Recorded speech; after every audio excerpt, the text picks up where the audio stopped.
The hearing will come to order. Without objection, the chair is authorized to declare recess at any time. Good morning, everybody. This legislative hearing is an opportunity for stakeholders to make their comments and concerns public following last week's closed-door roundtable.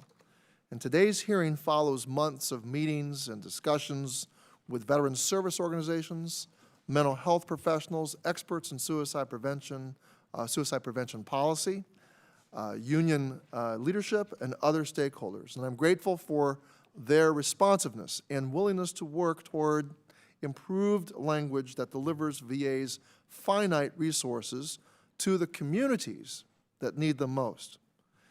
In order to mitigate veteran suicide, in order to reduce veteran suicide, we need new solutions. We all acknowledge that VA has the ability to provide top-level mental health services, but that only works for veterans connected with VA. Today, we'll hear about two measures that attempt to address veteran suicide, H.R. 3495, as it stands in its current form, and my discussion draft. While I agree with the underlying intent of H.R. 3495, I do have significant concerns. First, this bill would allow VA grants to fund community-based clinical care and would clearly circumvent the Mission Act that streamlined clinical care under one program. We worked awfully hard in this committee to streamline the many different lines of community care in the community, and the way I see H.R. 3495 as currently written, it would create a lane outside of the Mission Act. This legislation creates a separate lane for care in the community without critical safeguards and accountability measures in place. I will oppose any language that authorizes use of VA grants to provide clinical care, clinical mental health care.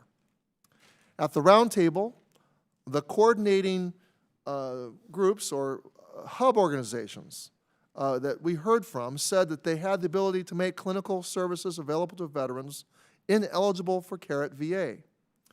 Veterans with other than honorable discharges can already receive mental health care at VA facilities. Current law allows that to happen. Furthermore, grant funding for clinical health care does not solve the problem of under-resourced and underserved geographic areas suffering from a general shortage of providers. I want to repeat that. Allowing grant funding for clinical health care will not solve the problem of under-resourced and underserved geographic areas suffering from a general shortage of providers. That's a whole nother problem. Clinical care paid for with VA dollars should be subject to accountability, and we should ensure that any such clinical care be culturally competent, be provided by clinically competent providers in the community. And these providers should be part of VA's community care network created under the Mission Act. There's no reason why this should not be possible. That is the responsibility of the VA leadership to make the Mission Act work in this particular case.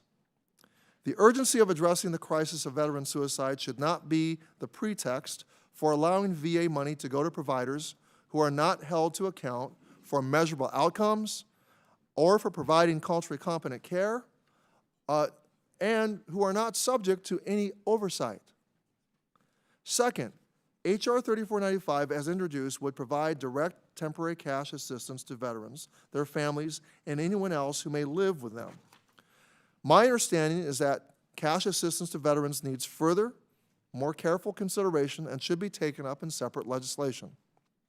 Third, H.R. 3495, as introduced, would also distribute VA's limited funds to community partners without any controls in place to ensure that those funds are properly utilized. H.R. 3495, as introduced, authorizes the VA Secretary to award grants to organizations unbound to any performance criteria and irrespective of whether there is demonstrated local need for the services provided by these organizations. I believe, and I think why we believe, funding decisions should be driven by a local coordinating organizations, otherwise known as hubs, who have the pulse on their communities and regions. The coordination should be as local as possible. And there are many examples, many examples of such excellent organizations, which are known also by the term hubs, by many who do the work. Funding grants through hubs promotes accountability through widely recognized metrics and effectiveness through local funding determination.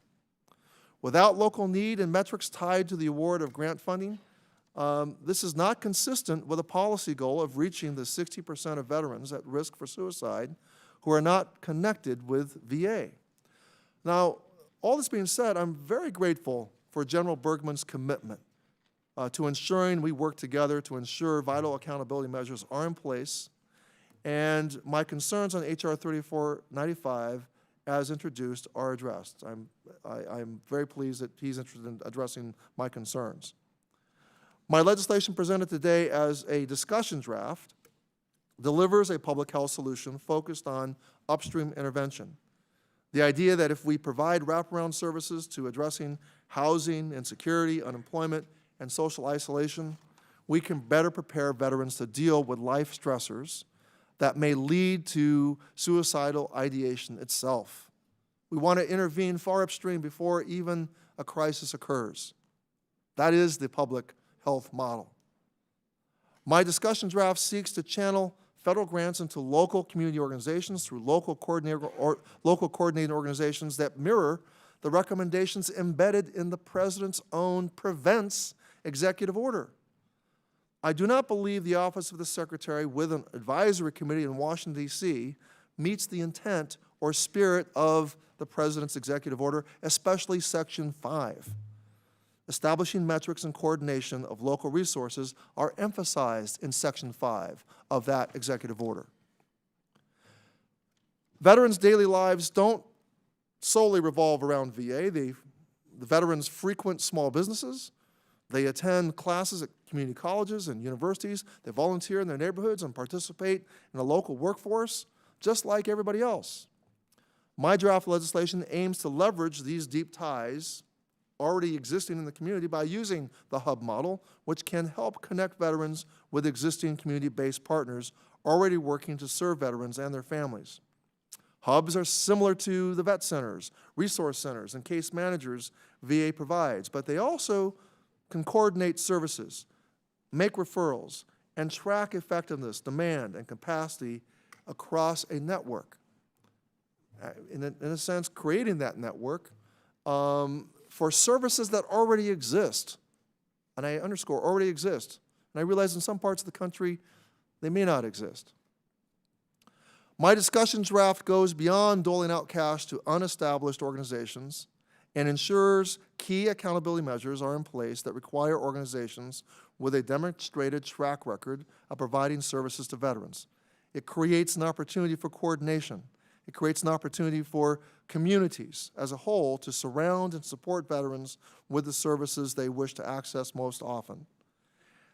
My draft legislation would authorize VA to provide grants, up to $500,000 in the first year, matched 100% by the organization, for up to 10 community-based coordinating organizations each year.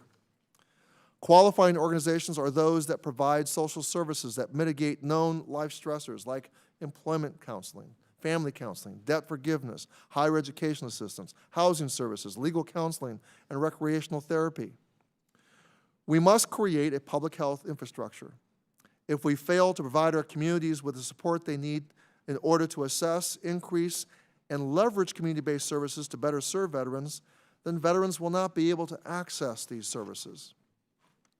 By allowing VA to responsibly partner with community organizations already serving veterans, while at the same time protecting VA's expertise in providing clinical care, culturally competent clinical care, I believe we can reduce the overall number of veteran suicides. These hubs already have their fingers on the pulse of their communities and have collectively served hundreds of thousands of veterans. They speak to veterans and their families every day. They don't care about VHA eligibility or disability ratings. They just care about offering solutions to life's problems and when and where veterans need it.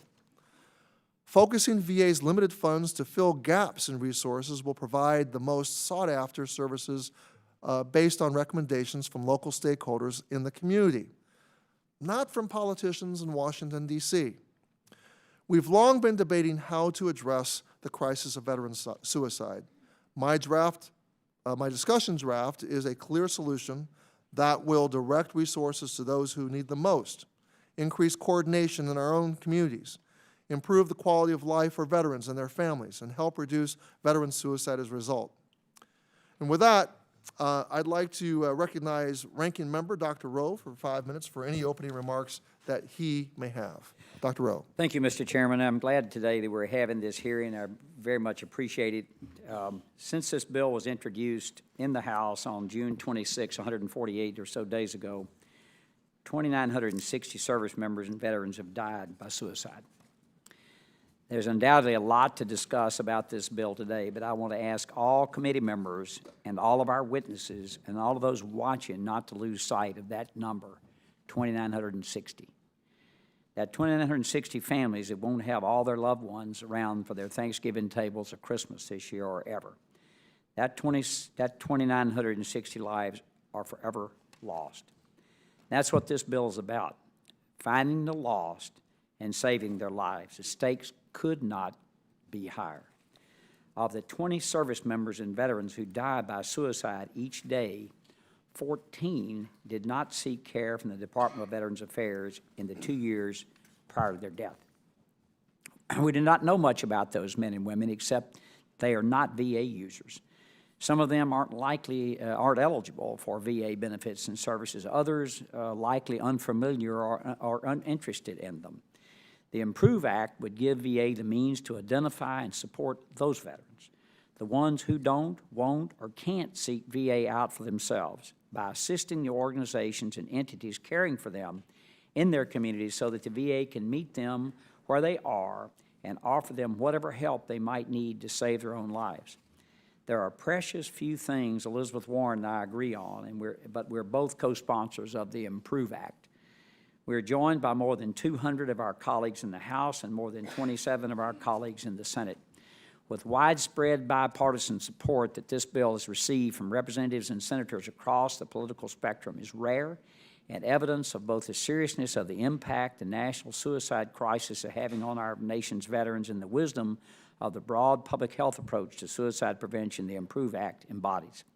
The IMPROVE Act would significantly expand the reach of VA suicide prevention programs and give more veterans the opportunity to be indirectly served by VA and to learn about VA benefits and services they may be entitled to.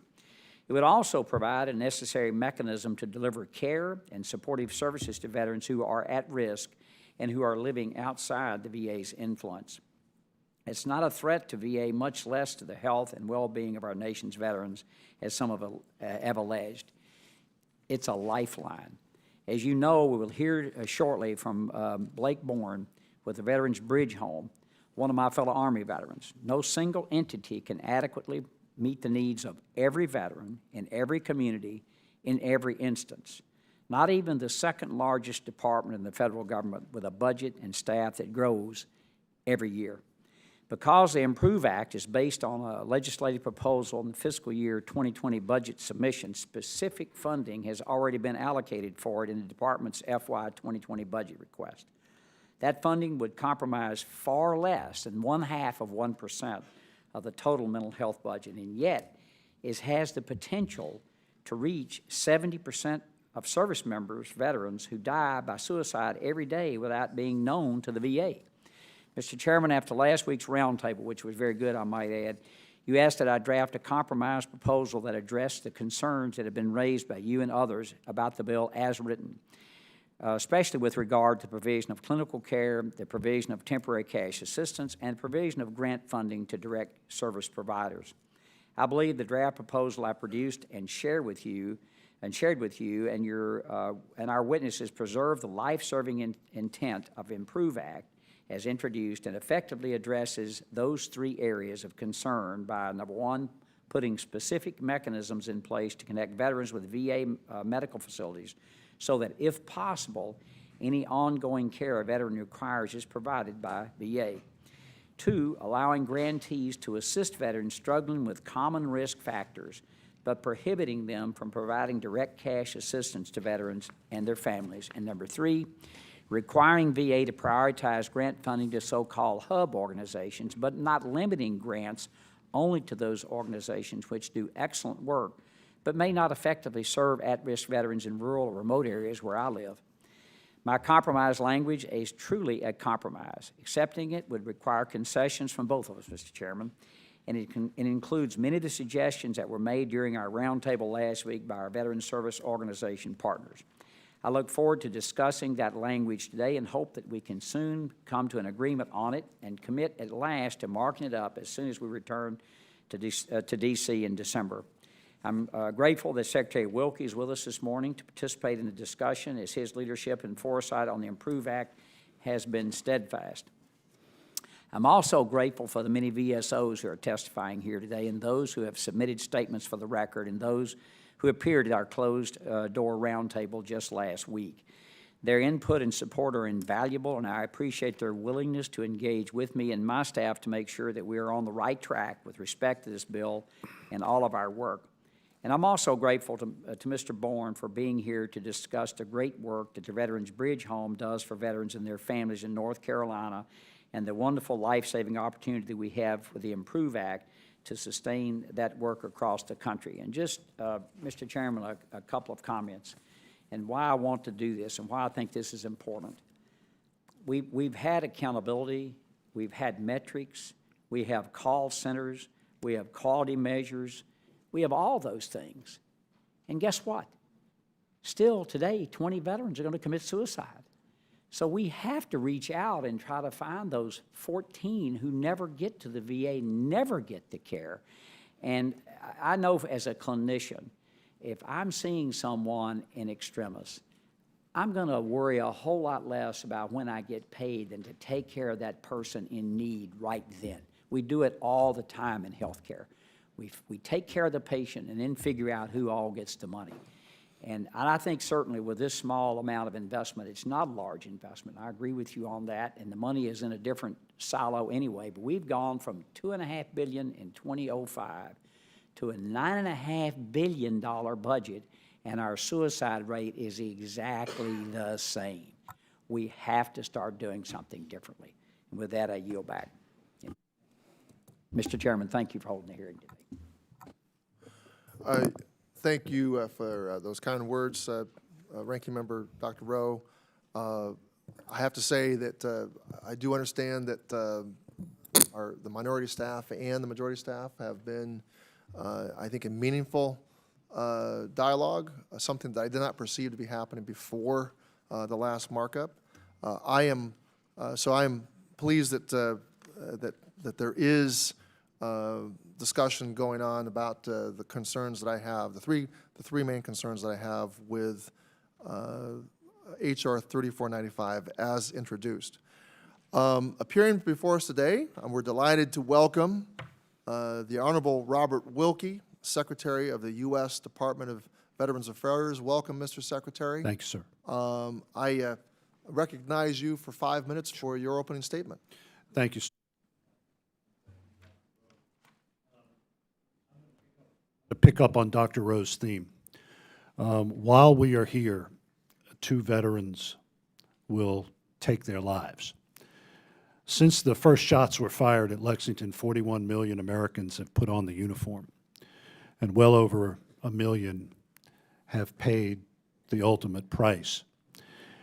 But this issue, the issues that we faced in dealing with the incommunicable experience of war and its aftermath is not new. In the 1890s, President Benjamin Harrison, who was not known for much other than being in between 2 non-successive terms of Grover Cleveland, was alarmed at the reports he was receiving from the Department of War that suicides among the officer corps were spiking. He was the first president to order statistics to be gathered on the trends and the costs of suicide amongst those in uniform. In the last 2 years, we have been the first to finally come to the table and say this is a crisis that needs to be addressed. As Dr. Rose said, every day, 20 veterans take their lives. 60% of those have no contact with us, and the majority of those are from the Vietnam era. I saw through the eyes of the child the residue and the cost of that conflict. My own father, 3 Purple Hearts, after 3 years of recovery from his last wounds, returned to the 82nd Airborne Division, the most decorated combat unit in the armed forces of the United States, and because of the times, was not allowed to wear his uniform off post. It is his comrades who have been suffering the most, and to put that into a timeline, Lyndon Johnson left Washington 50 years ago in January. That is how long the problems that our Vietnam veterans have faced have been going on. The idea that General Bergman has presented and the ideas that have been supplemented by Dr. Rowe are not new. In fact, the idea came from the Speaker of the House many years ago in her attempt to combat veterans' homelessness. What General Bergman and Dr. Rowe have done have substituted the word homelessness with suicide in an attempt to get the entire community of the United States engaged in finding those 14 veterans that we do not see. This is not an attempt to circumvent VA health care.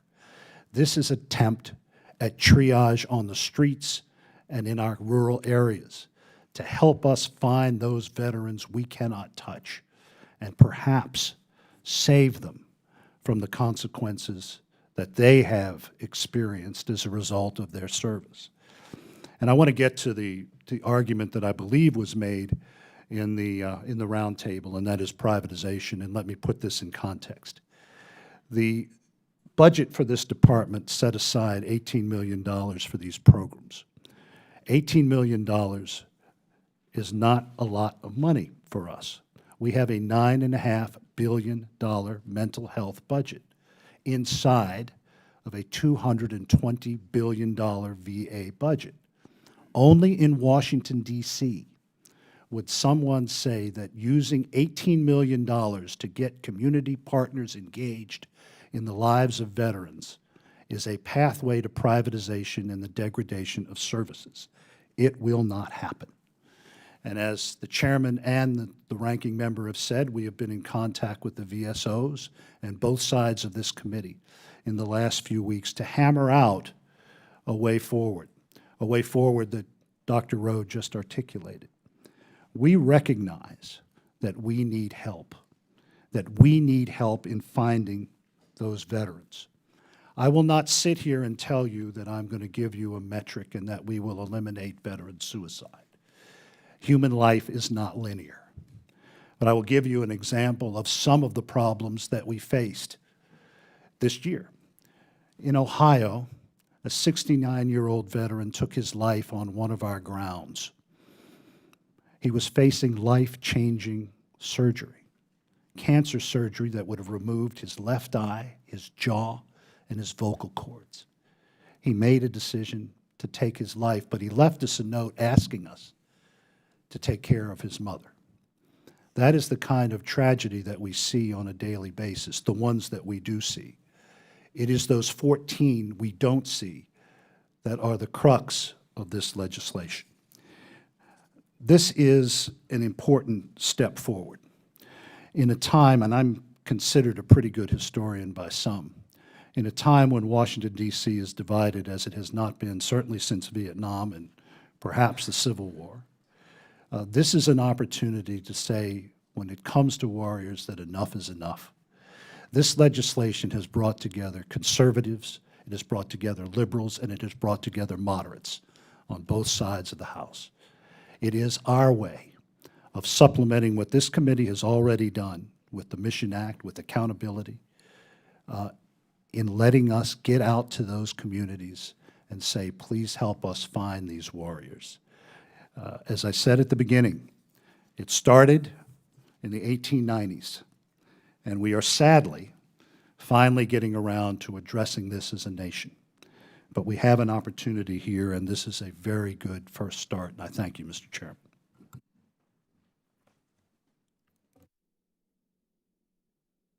Thank you, Mr. Secretary, for your comments. I also want to recognize that we have with us today Dr.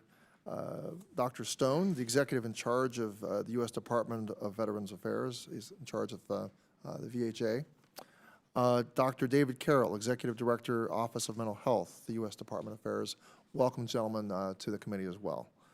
I will begin by recognizing myself for 5 minutes. And I'll begin. Mr. Secretary, first of all, I want to, does your bill, or does H.R. 3495 require funds to be directed only towards organizations with a history of improving well-being? Well, the compromise legislation that Dr. Rowe talked about, and Mr. I know, Secretary, I just want to know regarding 3495 as currently written. well, 3495 has evolved. I know it's evolved, but I just want to know, as it stands now, it does not require that funds be directed toward organizations with a history of well-being. Well, it requires funds to be directed to those organizations that have an impact in the community. But it does not require that they be spent only toward organizations with a history of improving well-being. Well, I will say that that's probably right. Okay, thank you. Thank you. I want to move on to my next question. Does H.R. 3495, as introduced, require organizations seeking grants to show evidence that there is a waiting list of veterans seeking their help? No. It does not. Thank you. No, Thank you. Okay. Move on. Does H.R. 3495, as introduced, ensure the expenditure of funds provided to these organizations are used directly to serve veterans in the communities in which they live?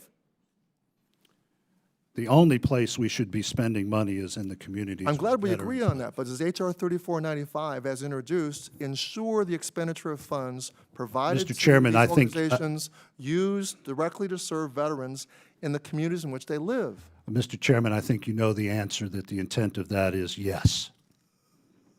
The intent is yes, but is there language that ensures that the expenditure of funds, in other words, it prohibits the expenditure of funds if they're not spent on veterans that are serving in communities directly where they live? General Bergman's legislation creates a mechanism within the Department of Veterans Affairs that will take these grants and give them to groups that we approve, that we know can reach out to veterans. And let me just say, legislation. I've got to respond. Legislation is not static. General Bergman, Dr. Rowe, and your staffs have been working. Reclaiming my time, Mr. Secretary, I understand. You need to tell me my legislation is not static, but I'm just asking you questions about the legislation that you've relentlessly been pushing through your department without discussion with me as the chairman, never meeting with me. I want to make clear what's in the legislation as introduced. That legislation is no longer relevant. Reclaiming my time, Mr. Secretary.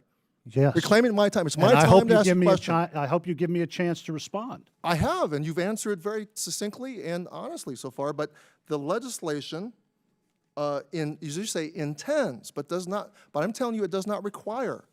And I ask you a simple question, does H.R. 34 as introduced require the expenditure of funds provided to these organizations that these organizations are used to directly serve veterans in their communities? Your answer was, that's the intent, but I'm telling you the legislation as written does not require that.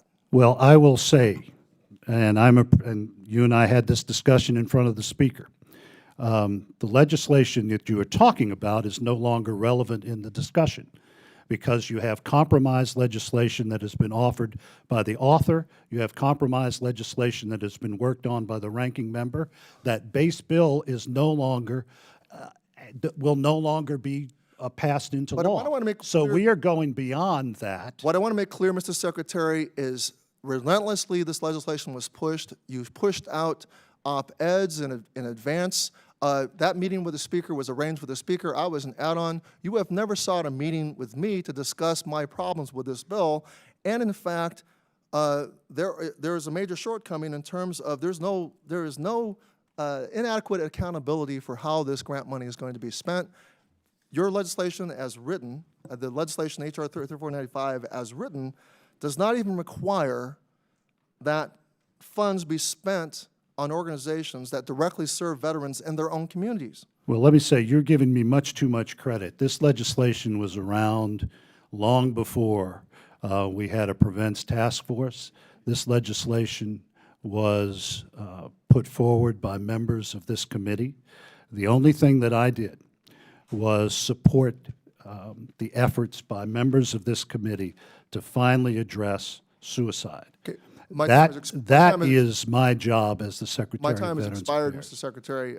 I now call on Dr. Rowe for 5 minutes for his questions. Thank you, Mr. Chairman. Let me get us back on track here. This discussion today should have been 3 months ago. And this is not about who got asked what. This is about helping prevent veteran suicide and finding those veterans out there who have not been able to get into the VA and then get them into where they can get care. I think that's what this is about. And let me ask a question, Mr. Secretary, and please feel free to answer. The compromise language, and again, that's what I thought the roundtable was for, was to go past the base bill. Now, we were asked, and I want to thank the minority staff for working with the majority staff during this past week. We were asked to do that. We brought our VSO partners in, had their comments, and we did exactly what we were directed to do, and that is provide a compromise bill to address those misgivings that the chairman had. And the compromise language that we worked on, we prepared, would prohibit the provision of direct cash assistance from grantees to eligible individuals and their family. Are you supportive of that, and why or why not? Yes, and let me take a step back with your indulgence, Dr. Rowe. I have the legislation that General Bergman presented, and the provision in Section 2, it says the Secretary shall give preference in the provision of financial assistance under this section to eligible entities who have demonstrated the ability to provide assistance and suicide prevention services. So General Bergman's legislation answered all of your questions, Mr. Chairman, in that one paragraph. What I have been saying is that the questions that you asked are not relevant as we speak now, in that compromise legislation is now the vehicle for that presentation. And I would also add legislation that at its base has the support of 220 members of this body. So the answer to Dr. Rowe's question is yes.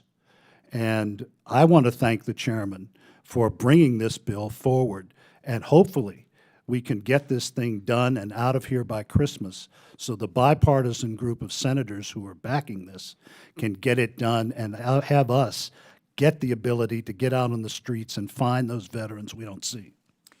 Mr. Secretary, the compromise language that we worked on in the past week would require the VA to give preference to so-called hub organizations when awarding grants. It would not preclude grants to smaller non-hub organizations where appropriate. Are you supportive of this? Absolutely. Yeah, I looked at my own state, and we have a thing called the 1st Tennessee Development District. It's 8 of my 12 counties I represent. All the board of this organization are all the mayors of the counties and the municipalities. They have access to all kinds of services that you could go out. This would be a perfect organization. I looked at Guard Your Buddy in Tennessee for the Tennessee Guard that we've used. I think they should be included in this type of thing to help find veterans that are out there. We have a program that actually works. We know it has worked in Tennessee.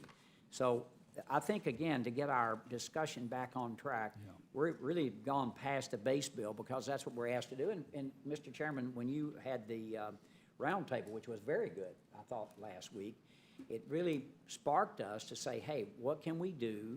You had some misgivings, and I appreciated those misgivings and tried to address those misgivings, and the staffs I thought, did a great job.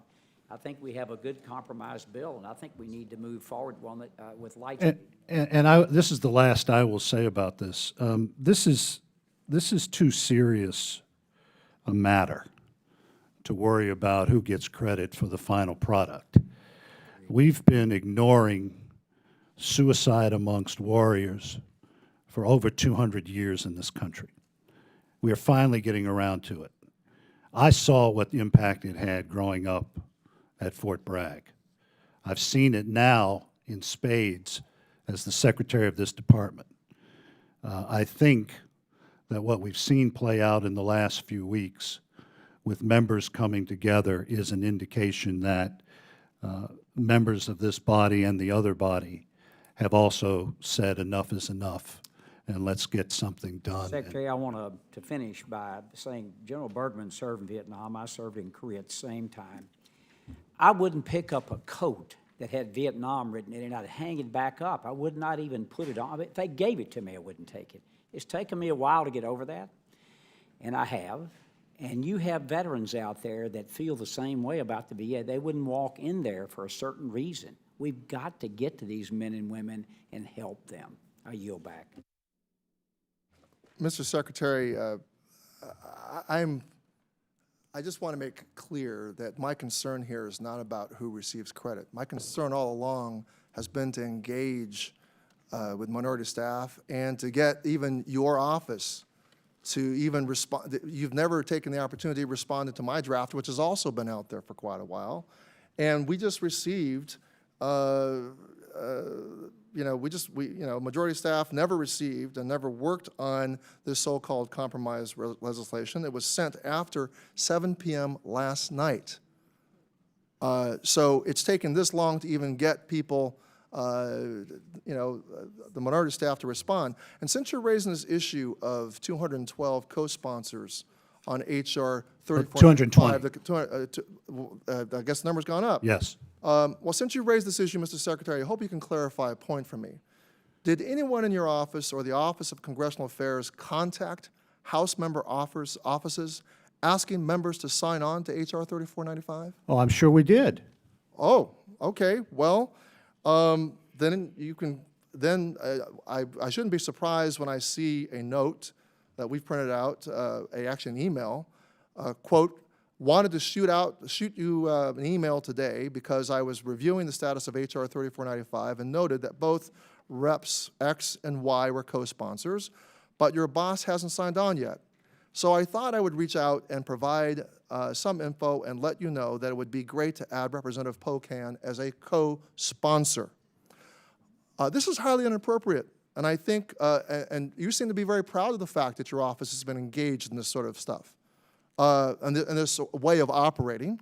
And this is what's caused so many members to sign on to the bill. I want to read you 18 U.S. Code 1913, which states, quote, no part of the money appropriated by Congress shall be used directly or indirectly to pay for any printed or written matter or other device intended to or designed to influence in any manner a member of Congress to favor, adopt, or oppose by vote or otherwise any legislation, whether or before or after the legislation of any bill proposing such legislation, end quote.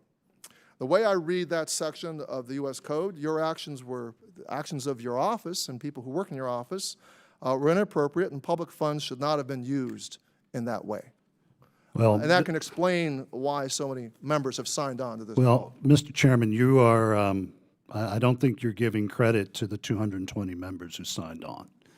Second, in my professional experience, I've been the Assistant Secretary of Defense for Legislative Affairs at the Department of Defense.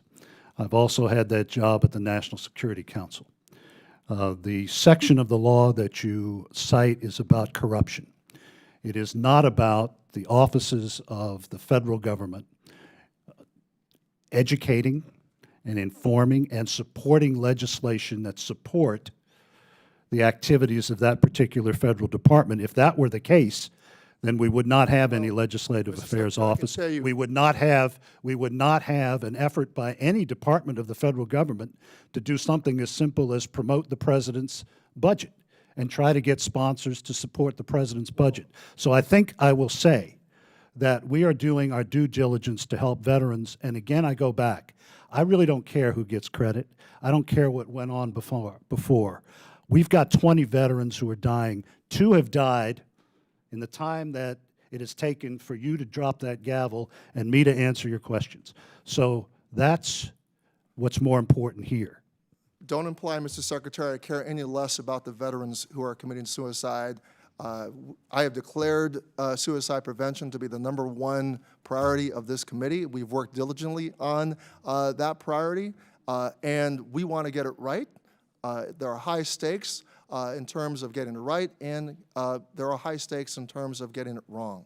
So with that, Mr. Secretary, and by the way, on my 7 years of being on this committee, I've never seen anything like the solicitation of co-sponsorships as indicated in this email occur during my watch on this committee. I'd now like to call on Representative Lamb for 5 minutes. Thank you, Mr. Chairman. And I just want to reiterate the feeling of all members of this committee about the urgency of this situation and the determination to get it right, whatever decision that we reach. I don't believe there's a single member of this committee that does not feel that this is the most urgent priority in front of us. Mr. Wilkie, I just had the pleasure of finishing Secretary Mattis's new book, and I know you're an admirer of him as well. And he reminded me of one of the lessons of the basic school, which is that time spent doing reconnaissance is almost never wasted time. Absolutely. And so I think that's what we are doing here. I would like to focus, if I could, for a moment on what I see as the strengths of the Chairman's hub proposal. First of all, I just want to ask up front, the hub proposal that is being suggested in the alternative, do you think that VA could make that work if that ended up being the decision at the end of the day? And we've seen it work with homelessness, and that's why I referenced the speaker at the beginning of my remarks.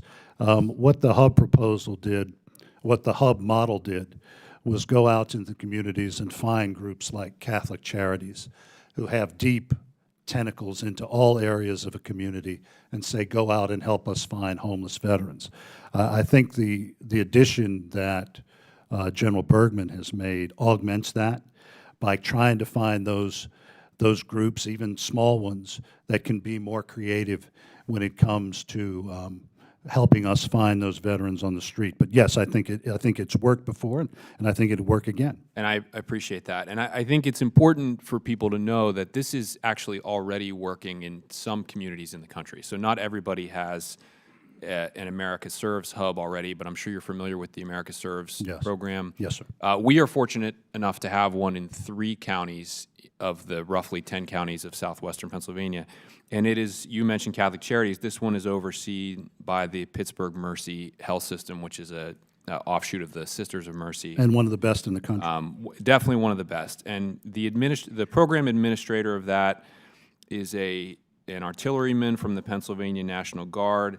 The team leader was an engineer in the Pennsylvania National Guard with deployments to the Middle East. The intake specialist served in the 1st and 23rd Infantry Division in Iraq from 2003 to 2004. The other intake specialist served as a military policewoman in the Army Reserves. The other intake specialist was an Air Force enlistee for 11 years with deployments to Iraq. And the overall head of it is a 10-year social worker with expertise in community health for Pittsburgh Mercy. This staff in Pittsburgh knows the community. They are veterans. They know mental health treatment. They already are coordinating with dozens of local groups all around our area. And from what they tell me, they could expand their reach beyond those 3 counties and serve a higher number of veterans if they had additional funding and support. So my question, I guess, is if we have hubs like this already in existence that already know the difference between a good provider and a bad provider, or I shouldn't even really say provider, but I guess recruiter of veterans, an agency that encounters veterans. I think we share the goal of going out and finding these people. Absolutely. It's often a conservative principle to shift decision-making down to the lowest level. And so from where I'm sitting, why is the PA Serves network not a better decision-maker and better distributor of funds than someone in your office in Washington, D.C.? Well, I don't think that there's a yes and no answer to that. I do think that as stewards of the federal dollar, we do have to go out and investigate and determine who is good and who is not. And that's just routine cost of doing business. And certainly and you and I know, I was just in Pittsburgh. What's going on in Pittsburgh is a model for the country. It's a model for veterans, and I think that an organization like that would be at the top of the list. Thank you, Mr. Chairman. One last question. Dr. Stone, I did ask you last week about the vacancies in vet centers and mental health providers. Do you have that number? I do. At this time, we have over 24,000 providers. Our vacancy rate is just over 2,400, or just over 10%.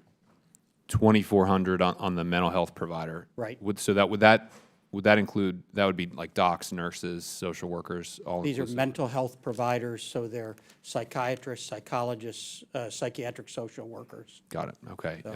On the vet center side? The vet center side I don't have in front of me, and I will promise you I will get that. Okay, thank you, Mr. Chairman. If I could just add one other thing, the administrative overhead as part of this bill is about 20 employees in central office, but specifically their job would be to seek those organizations like you listed with relationships in the community that could act in the hub manner in order to distribute throughout the community. But there is not a large administrative overhead anticipated within central office. Thank you. Mr. Chairman, I yield back. Thank you, Mr. Lamb. I call on Dr. Dunn for 5 minutes. General Bergman. I'll be glad to take Dr. Dunn's and my 5 minutes.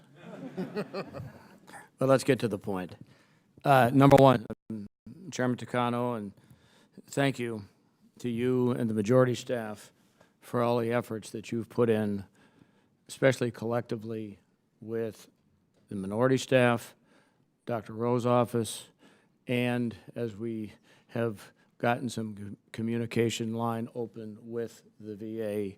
This is what truly, in military terms, in any operation, if you don't have good communications, your chance of mission failure is greatly increased, or your chance of mission success is greatly decreased. So the communications that are driving us here today, I thank you all.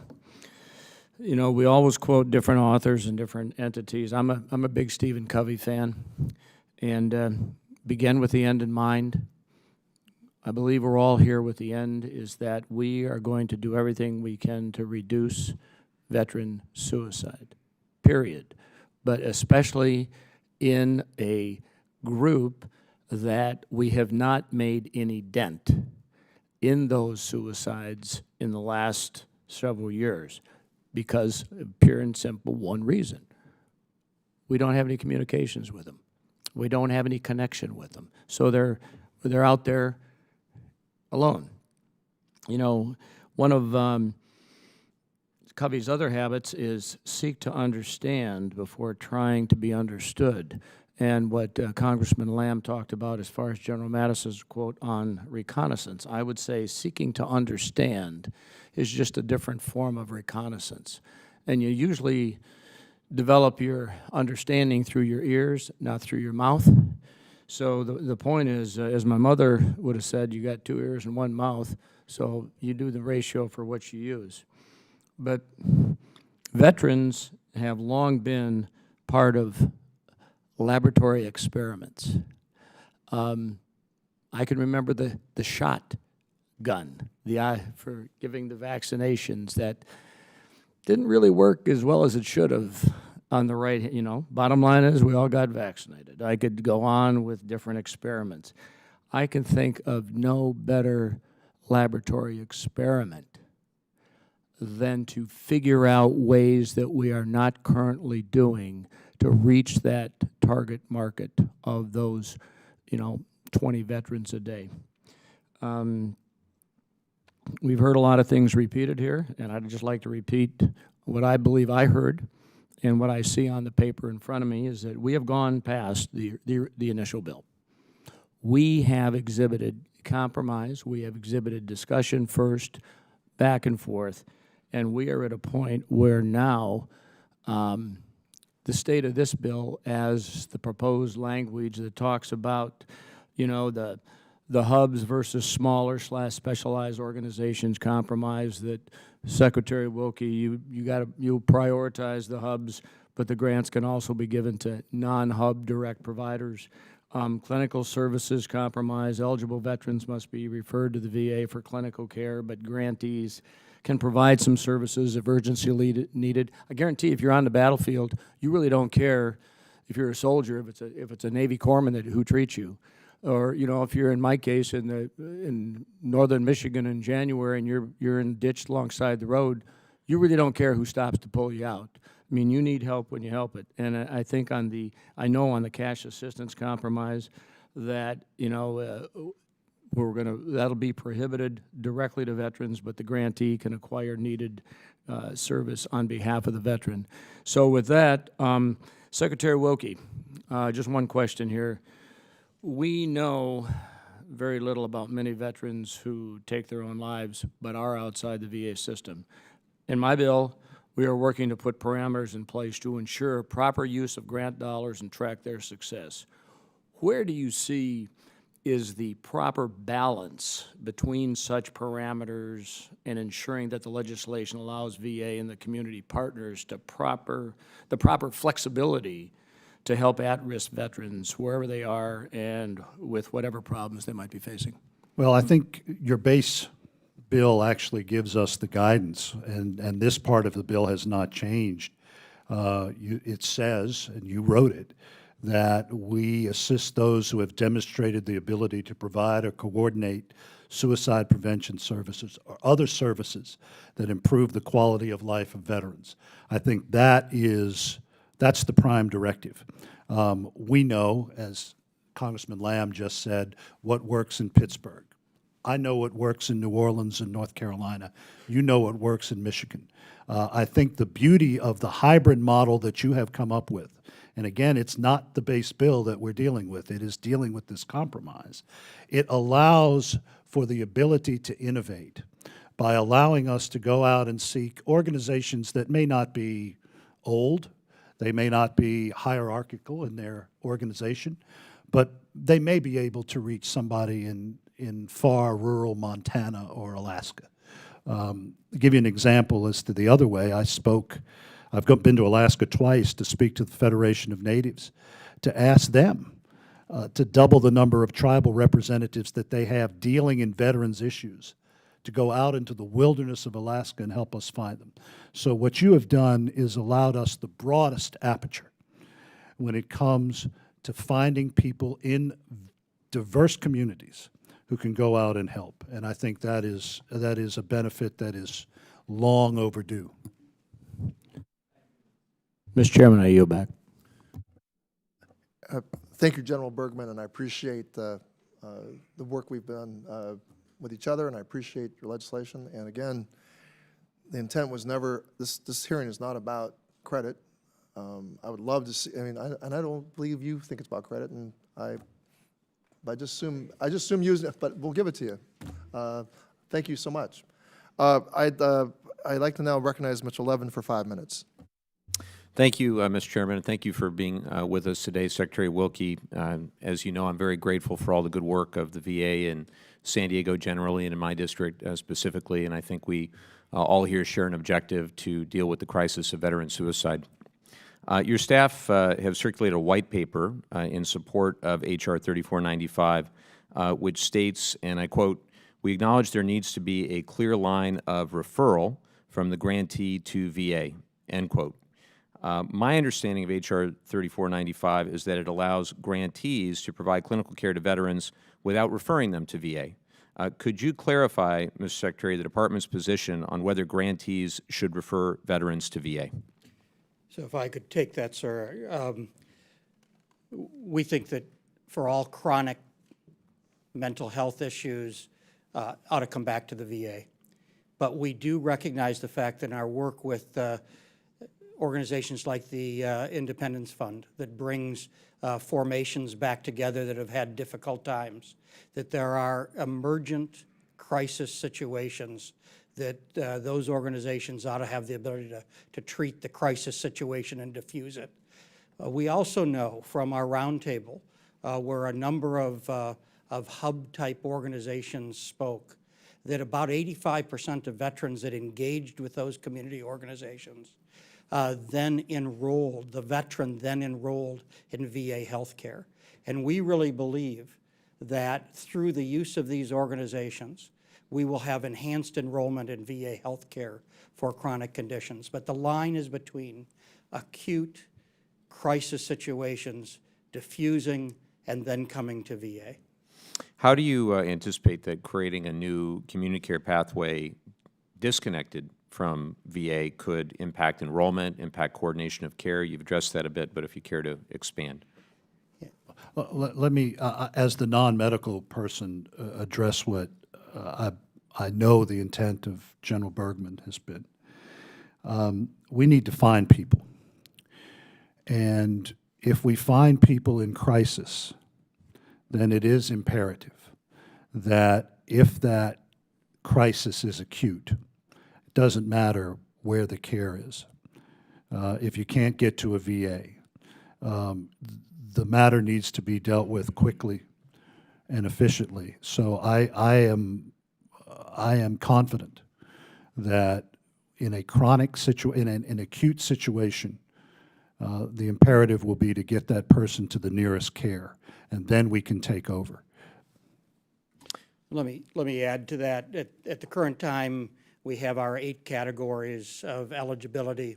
We also have the ability to take humanitarian cases and then figure out their eligibility after we're already treating them.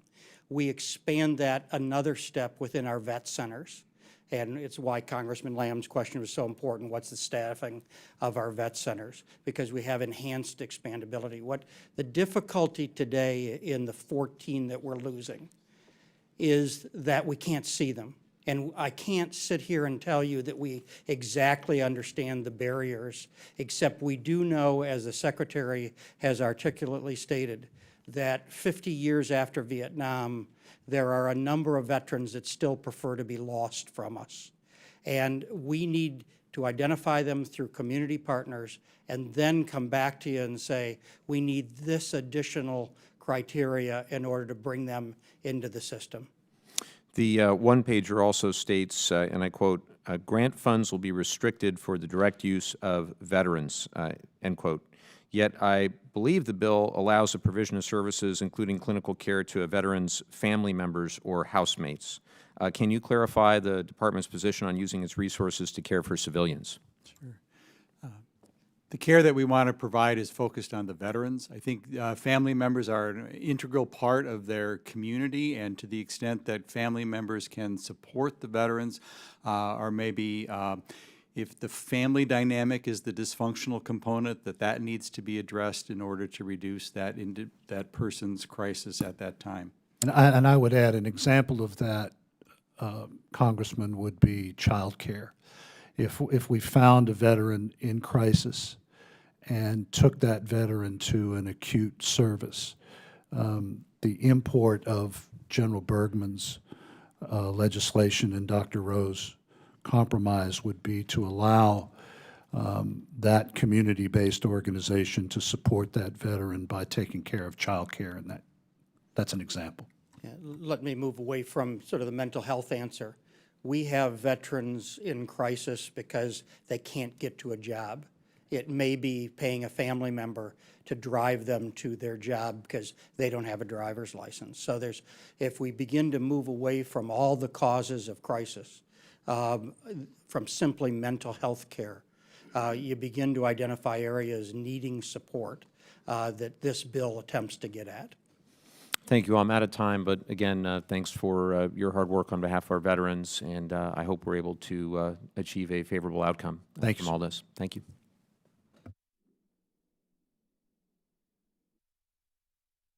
Thank you, Mr. Levin. I now recognize Mr. Muser. Is he here?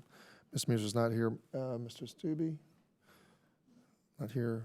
Mr. Barr, 5 minutes. Thank you. Thank you, Mr. Chairman, and thank you very much for holding this hearing on this very, very critical issue facing our veteran population. And Secretary Wilkie, Dr. Stone, good to see you all again. Thank you so much for your attendance this morning at today's hearing. I want to thank General Bergman for his service to this country and for his leadership with the IMPROVE Act. I'm proud to co-sponsor it. General, and I thank you for your leadership on this. I'm very heartened that there is bipartisan support for this bill, and it deserves bipartisan support. I hope that this innovative approach of engaging the VA's community partners to fight this heartbreaking epidemic will ultimately succeed. I'm confident it will, and I'm confident that we will come together in a bipartisan way to address this issue. I want to personally thank you, Mr. Secretary, for your active engagement on this. And not only do I not think it's not only is it not inappropriate for you to be actively soliciting support for this endeavor from members of Congress on both sides of the aisle, I would respectfully submit that this is your job. It's your job to do it. And I thank you for doing your job in soliciting support for an effort like this. And to the extent we need to work out and iron out some differences, I think we can do it. And I know the chairman is committed to that. And I thank the chairman for his interest in that. And I thank the chairman also for his desire to create accountability. And maybe that's what is animating this hub concept, and I think we can get there. As you all know, and Dr. Stone, you and I have talked about this quite a bit, I have asked you about equine-assisted therapy. It is a major priority for me and veterans in my district. Since the Lexington VA began offering equine therapy in 2016, hundreds of veterans in the mental health resident rehabilitation treatment program have been able to take advantage of this therapy. Really important work that's being done to prevent suicide. We can all agree that effective mental health rehabilitation is key for avoiding veteran suicide. Would any of you all be able to confirm if both bill versions would allow for equine therapy groups in my district and other districts who already work with veterans, like in my district, Central Kentucky Riding for Hope, the Life Adventure Center, would they be able to directly apply for grant funding to help serve veterans? To my understanding, and the answer is yes. And both versions? In both versions. One thing I'm a little worried about this hub concept is that it would cut out equine-assisted therapy and some of these smaller groups, and let's face it, a lot of these equine-assisted therapy groups are small organizations. There's 2-3 people involved. They wouldn't be a hub, so to speak. So I can answer that. That's why this hybrid model that General Bergman has come up with is almost revolutionary. Because it allows us to find groups like that who provide unique services, things that are not run-of-the-mill, that we have not engaged in the past. Right, and I would just say, Mr. Secretary, as I read the bill, the Improve Act, there's a lot of accountability features in the bill that impose on the VA responsibility to ensure and certify that these groups have a track record. There's reporting requirements. Yes, sir. There's application criteria. There's data collection. There's evaluation. You're helping these groups to make sure that they qualify and that they are qualified and have experience. They're not fly-by-night. That's right. And I would also say, sir, that many of these small groups are owned and operated by veterans. And to me, that is, to use a Kentucky term, that is the trifecta. Because you have people who understand the culture and speak the language, and they are on the ground. And it is these unique ways. I mean, look at what we are doing now. Equine therapy, art therapy, music therapy, things that were unheard of, even when I was a young officer. I'm an older officer now. And these things are now accepted. Dr. Stone, final question.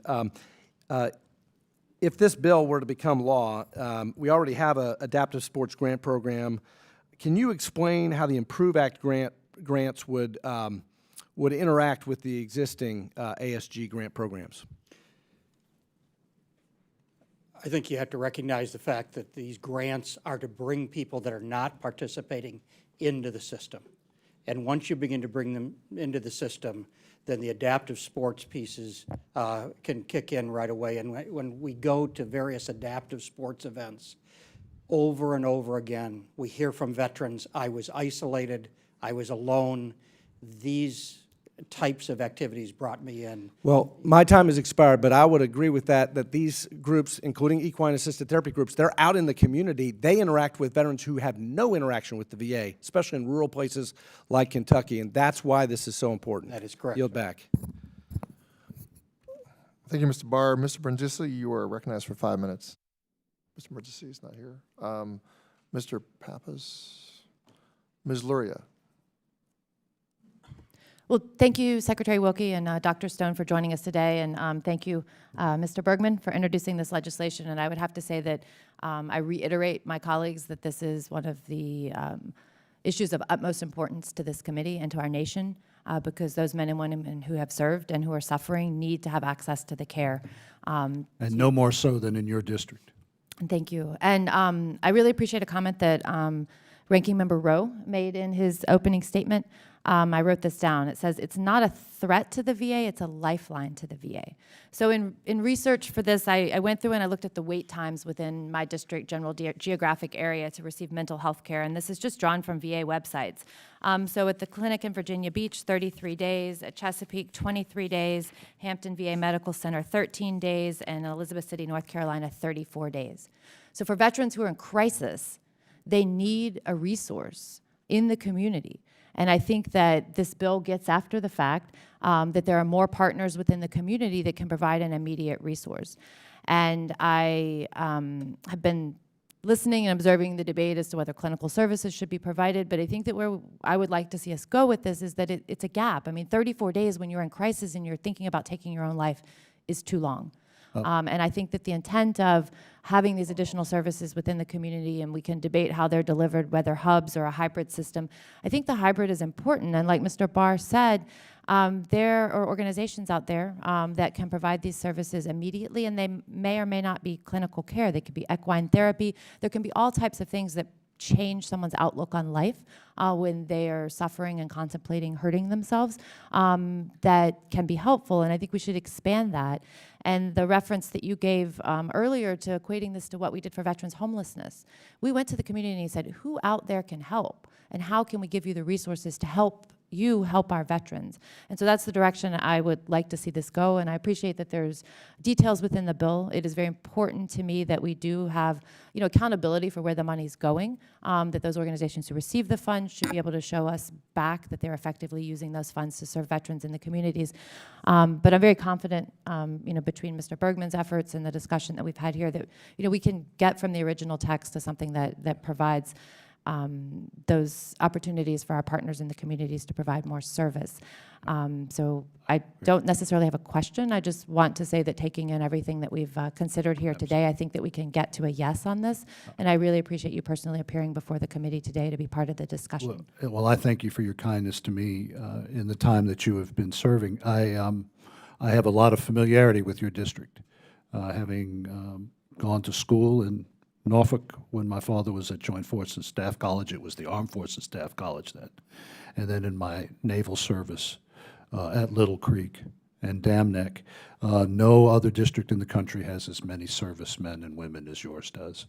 And I think that is the one place where we'd better get this right because of the impact that this issue has on the people that you live next door to.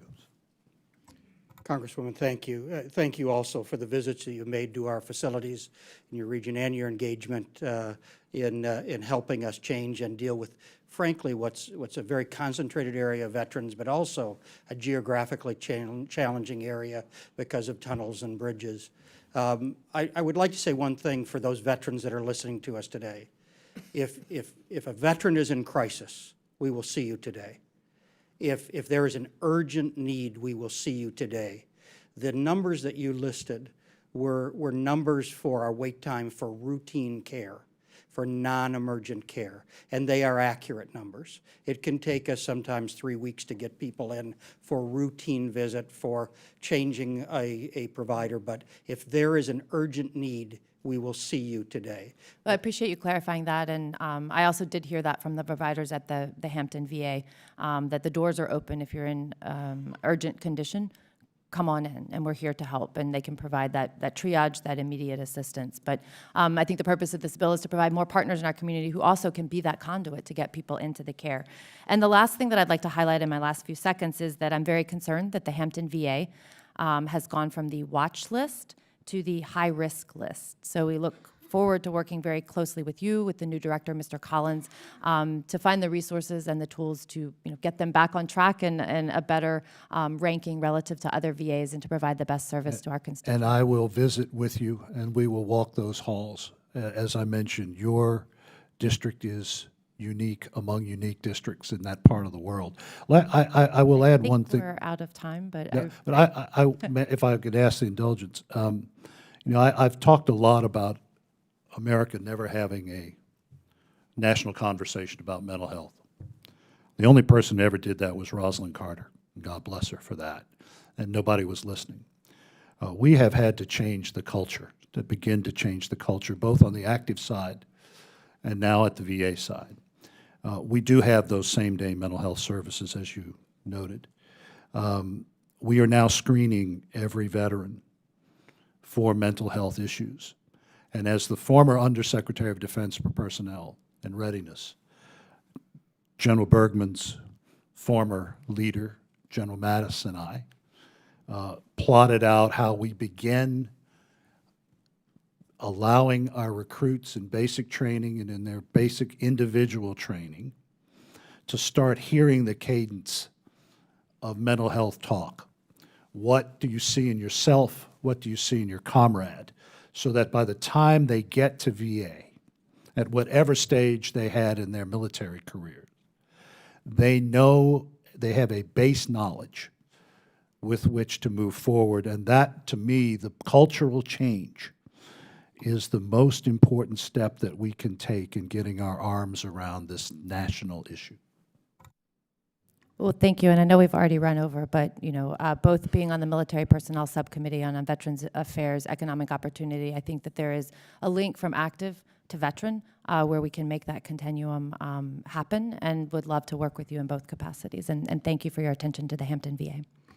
Thank you, Ms. Luria, and thank you, Dr. Stone and Secretary Wilkie, for emphasizing that same-day access to mental health care. Urgent mental health care is the policy at the VA and is emphasized. I'm very pleased that you clarified that point. I now like to recognize Mr. Belarakis for 5 minutes. Thank you, Mr. Chairman. Thanks for holding this hearing. I thank the ranking member and, of course, the general for offering this bill, and the ranking member for offering the compromise. Mr. Secretary, I really appreciate the fact that you're thinking outside the box. I went to a vigil, candlelight vigil, when I got off the plane this past Friday. A veteran in my community committed suicide. And there were several members of the community that were there that didn't know him personally, but wish they had, because they would have done everything they possibly could. I didn't know the veteran, but it didn't necessarily mean that he had a mental health issue, like you said, sir. But it could have been, I know he was having a hard time in life, as far as relationships are concerned, as far as getting a real well-paid job, as far as having an automobile to drive him to work. I understand he was riding a bicycle to work the last few weeks of his life. So again, this is so very important, bringing in the alternative therapies. The VA does a great job, but thanks for recognizing that we need the community involvement as well. And we need experts in the community. I'm in the Tampa Bay area, and we have terrific nonprofits that do a wonderful job. But the funding is not always there, so they can't see all the veterans. And of course, we want to make sure that they're experts and it's science-based. So I do have a couple questions, if that's okay. Secretary Wilkie, can you explain the relationship, if any, between the grant program that the Improve Act would create and the Prevents Task Force work, which is ongoing? If the Improve Act is enacted, how would you ensure that it is implemented in accordance and collaboration with the Prevents recommendations? Thank you, sir, and I can certainly attest to what goes on in Tampa. As you know, my sister is a constituent, and I'm in the Tampa VA hospitals quite often. And you and I are going to go to one of the dinners Absolutely. at the hospital this coming year. Prevents Task Force came after this legislation. This legislation was here before. But I've said across the country that the Prevents Task Force is our first attempt at a national roadmap, a national health roadmap on suicide. And let me put that in perspective too. Growing up, the leading cause of death for teenagers during my era was automobile accidents. Today, the leading cause of death for teenagers is suicide. The New York City Police Department is ravaged by suicide. We've seen a 56% rise in the last 10 years in youth suicide. The point of that is, Prevents, I believe, will provide an opportunity for forward movement in terms of veteran suicide that will give the rest of the country an opportunity to think more deeply about what is going on. So, first goal, Prevents national roadmap. Second is to open the aperture to the community. This is the first step. I don't have to wait till the report is done in March to move out on what this committee is doing. That's the vital part of this, that we start bringing small, medium hubs into our family so that we can have a greater reach than we've ever had.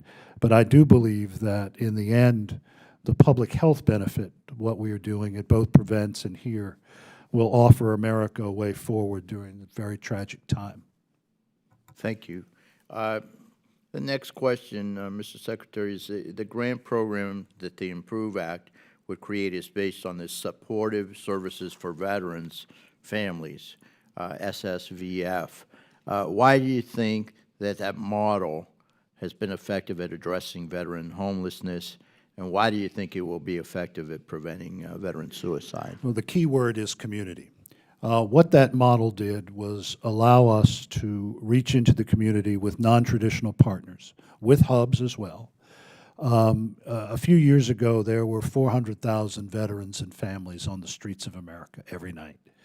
We're down to about 40,000 now. That's 40,000 too many, but that's a heck of a lot better than 400,000.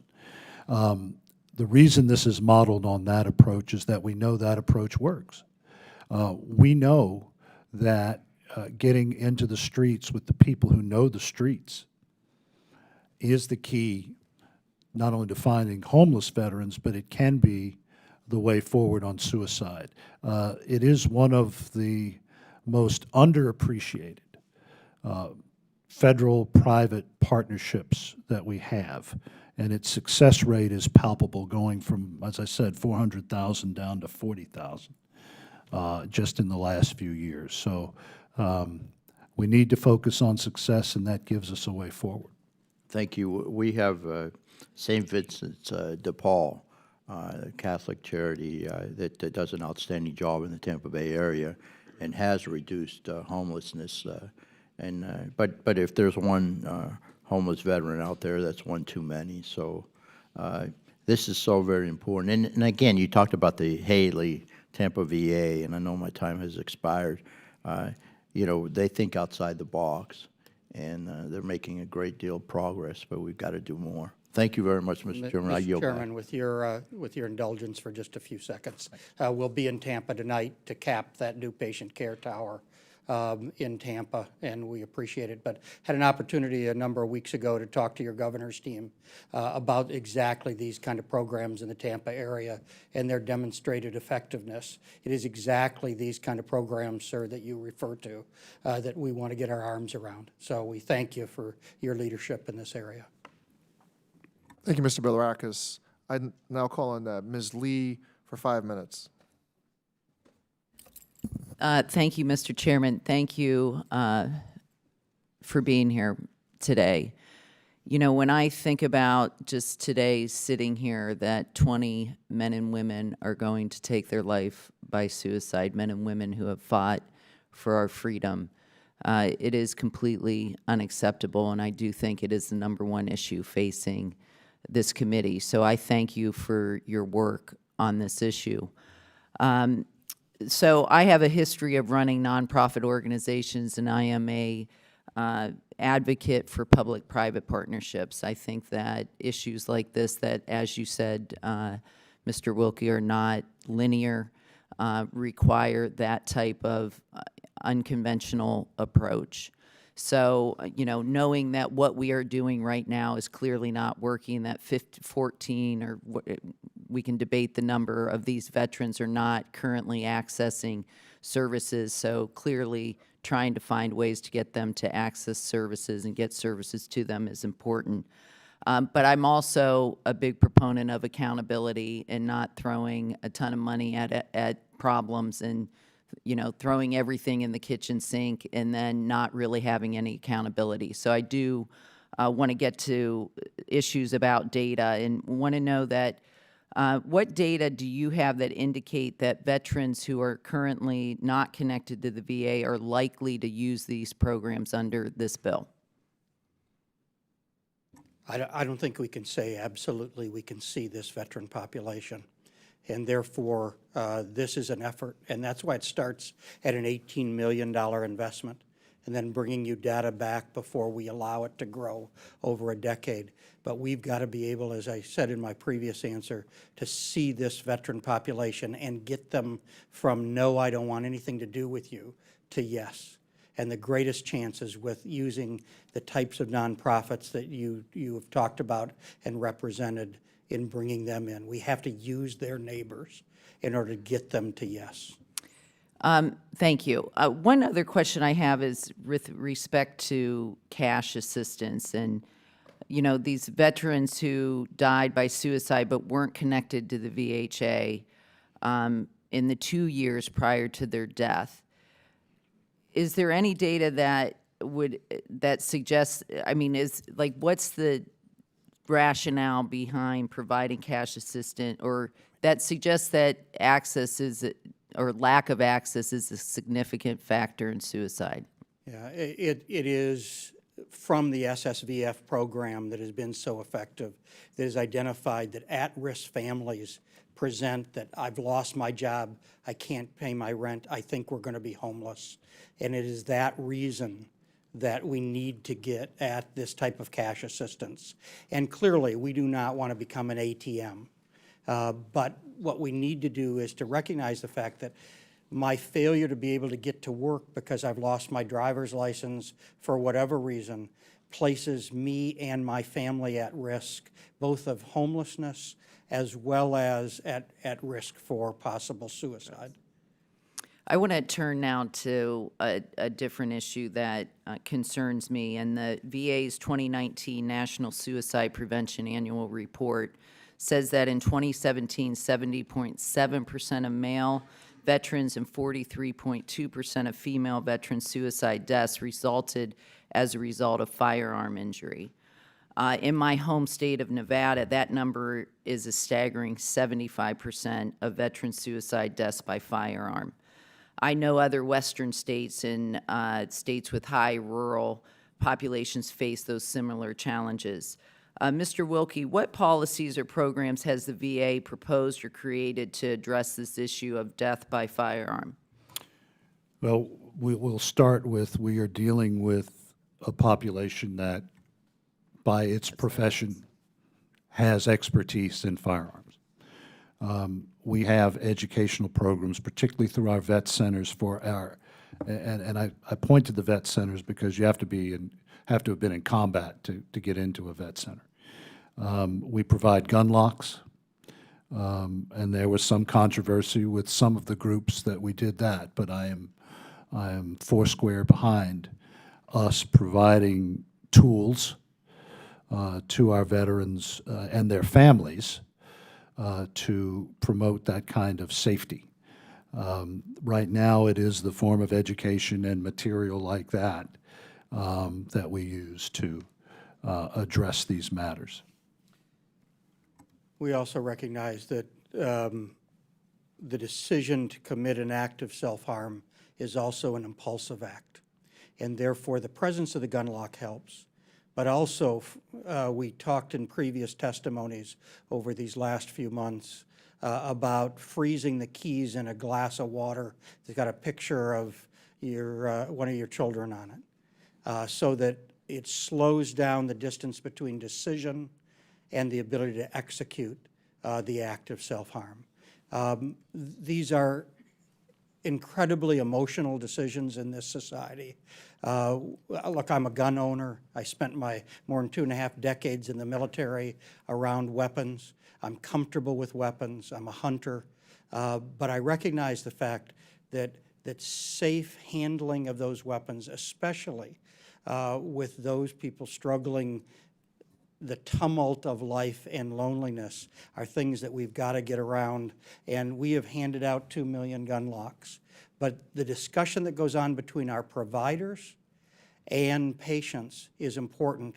This bill allows us to reach an enhanced population, and therefore this dialogue will continue. Thank you, and I just would encourage that obviously organizations that are eligible for support through this program be encouraged to implement those programs. Thank you very much. Thank you, Ms. Lee. I now recognize Mr. Roy for 5 minutes. He's still, Mr. Roy. Thank you, Mr. Chairman. I appreciate it. Thank all of you for taking your time to come down here and visit with us here today. A couple of questions, Mr. Secretary. Do you agree that the Mission Act was clear that the VA is the primary coordinator of care for the enrolled veterans receiving care through the VA healthcare system? Yes, sir. Do you agree that there is a gap, as evidenced by the fact that 14 of the men and women who die by suicide each day have not been in contact with the VA or have not been receiving VA services for the past 2 years? Yes, sir. Tremendous gap. It's a gap of service, care, and suicide prevention that the VA is unable to meet or fill on its own at this Yes, sir. time. Yes. Do you agree that it is incumbent upon us as compassionate human beings to figure out how to fill that gap, regardless of who does it? The government, nonprofit organizations, private groups, faith-based entities, et cetera? Absolutely. Anything to add to that? Well, sir, I can't agree more with that sentiment. I don't care where the care comes from. If we are finding a veteran in need, we get that veteran to the closest possible effective care to save a life. Thank you. Do you agree that it would be wrong for us to be, as Washington often is, arrogant in our wisdom as to think that the government and its selected representatives, a bureaucracy, is the only institution equipped to intervene in the most dire of circumstances and capable of mitigating suicide and related deaths? Sir, the most effective care is that care that is closest to the veteran. Got it. And do you agree that the stakes are so high, life and death that we're talking at here, but that the statistics have remained constant for so long, at least 20 years or so, despite budget increases for mental health that are greater than 250% since 2005, that it would be irresponsible for us to not allow others to come in and to participate in a highly structured grant program to bring other possible life-saving solutions to the table? Yes, sir, absolutely.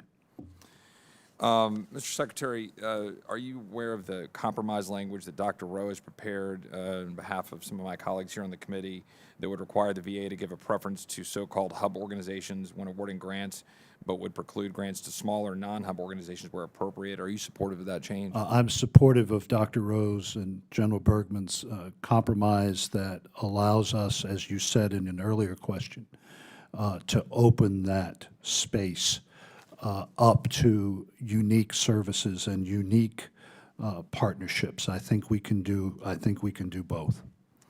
And one more question: Do you believe that some veterans, and do you agree with me that some veterans, and many that I've talked to in Texas 21, and I'm proud to represent Fort Sam Houston, Army Futures Command, and upwards of 80,000 veterans in and around San Antonio, Central Texas. It's a great place people to move to, so we get a lot of veterans. Do you agree with me that some veterans, though, do not seek care out of concern that they might lose their Second Amendment rights, whether they've got a legitimate concern or not? But do you believe and agree with me that some veterans do not seek care out of concern that they're going to have their records submitted to NICS, and that it would be good for us to make clear that the sole reason for getting a veteran's information to NICS shouldn't be just because of suffering from conditions related to PTSD in their service, and that we should try to make clear so we can attract as many people to get care as needed? I will say that I don't know any data along those lines, but we are not in the business of impacting someone's fundamental rights. We are in the business, as I mentioned to Ms. Lee, of making sure that we have all of the means available to make life safe for that veteran. Would it surprise you that many veterans in Texas 21 that I talked to have said to me that they don't seek care out of that concern? Yeah, I would not be surprised by that, no, sir. Okay, thank you. No more questions. I yield.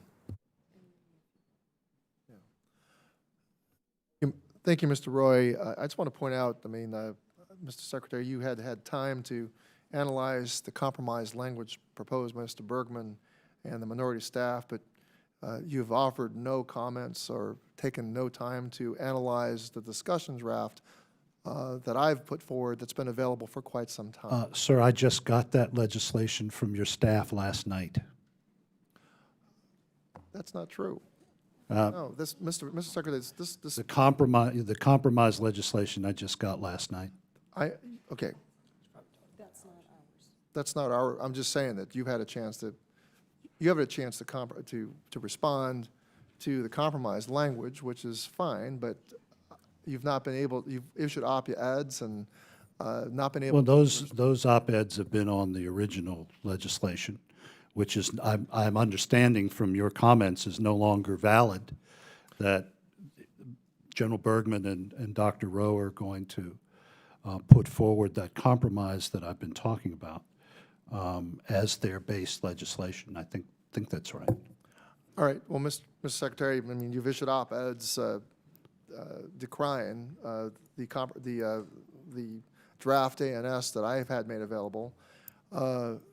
My whole frustration is the lack of any attempt between your office to reach out to mine and to deal directly with the committee chairman.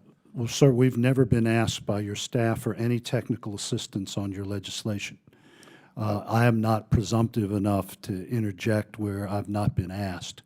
Having, as you and I talked in front of the speaker, I learned this business from what the person she called the master, Mr. Lott. So I'm not in the position of doing that. Yes, you went to the speaker, but you Well, I'm just talking about what. not to engage me.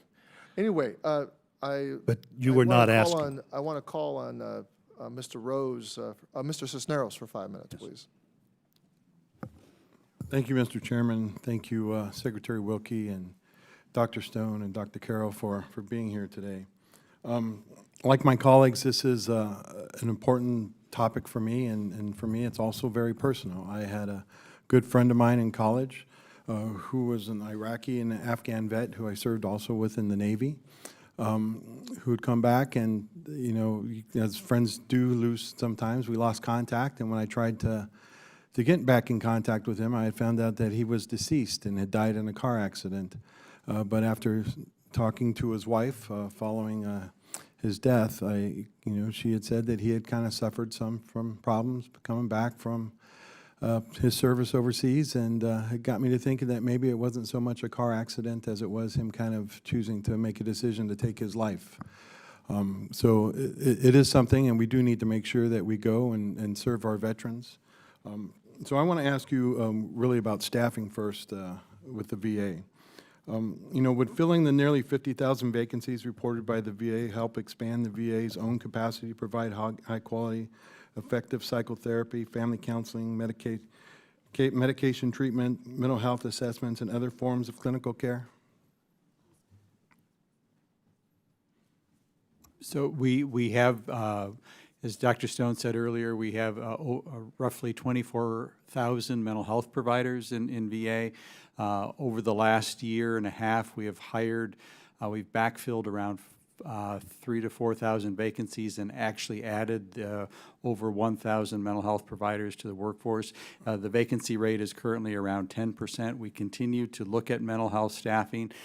We have a staffing model that we work with facilities to make sure that it's a dynamic model because it's based upon demand. So it's not just a fixed number, you need X number, but it's really based upon the number of veterans who are coming to us for care, and therefore it always changes and increases. And as we've staffed up, we've seen a greater demand for mental health care within VA. So you said you're about 10% undermanned. How many people is that? It's around 2,400 vacancies, but the vacancies are dynamic. There may be retirements, people moving on, people taking a different job. So it is just part of the workforce that we have. And I would add, sir, that we're not immune from the pressures of the rest of society.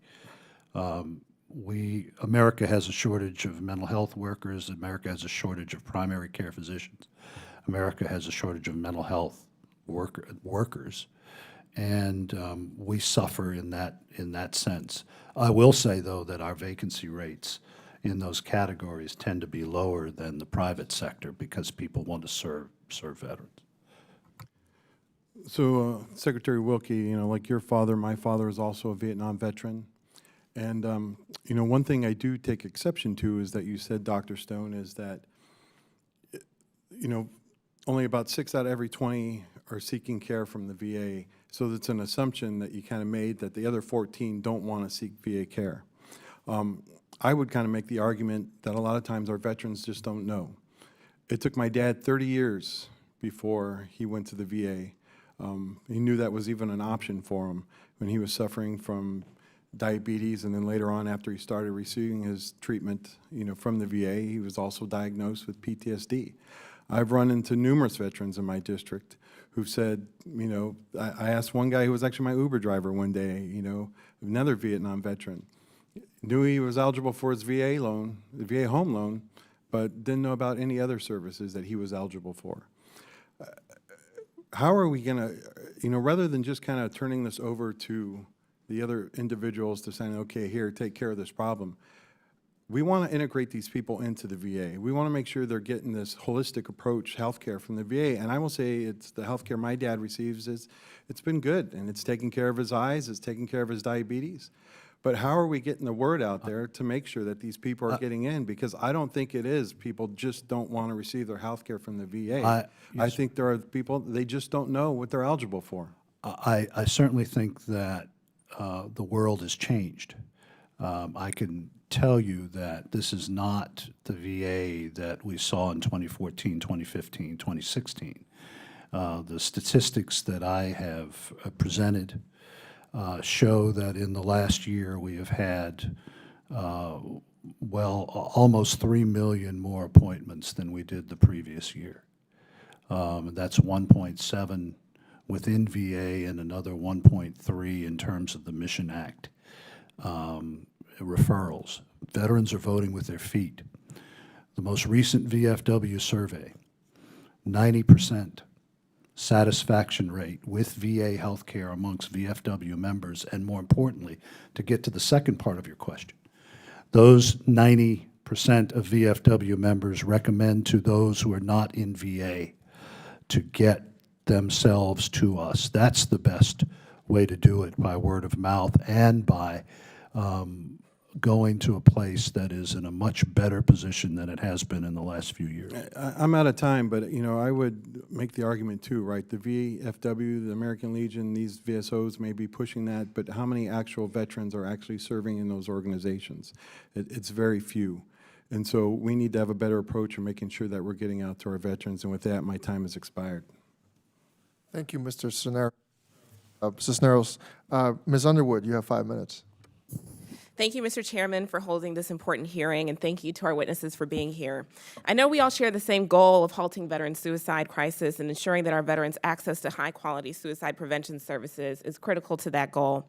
As a public health nurse, I also know firsthand how important it is to build in robust accountability and quality assessment measures when designing programs that provide these services, which is why I introduced the Veterans Care Quality Transparency Act, which passed the House earlier this year.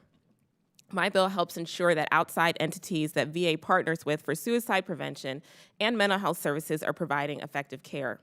I appreciate the additional guardrails included in the chairman's draft of HR 3495, which I think go a long way towards addressing concerns that some of the accountability metrics in the bill were overly broad. I wanted to clarify at the beginning something that you said, Mr. Secretary, at the beginning of this hearing. You said that there was $18 million set aside by VA for these grant programs. Can you just clarify that number and what specifically you were referring to? We set aside monies in our budget for new grant programs. However, we need authorization to take those monies and use them for programs that are part of the legislation. We have to have specific legislative authorization, which is what this bill does. It allows us to spend that $18 million on the hub and also on the small and medium providers. Right. So absent that $18 million, which then I would imagine because you don't have the authorities outlined in this type of a bill, then how much are you spending currently on community-based outreach for veterans who are not connected with the VA? So we have no authority today, Congresswoman, to spend that $18 million. It is sitting, waiting for authority to spend.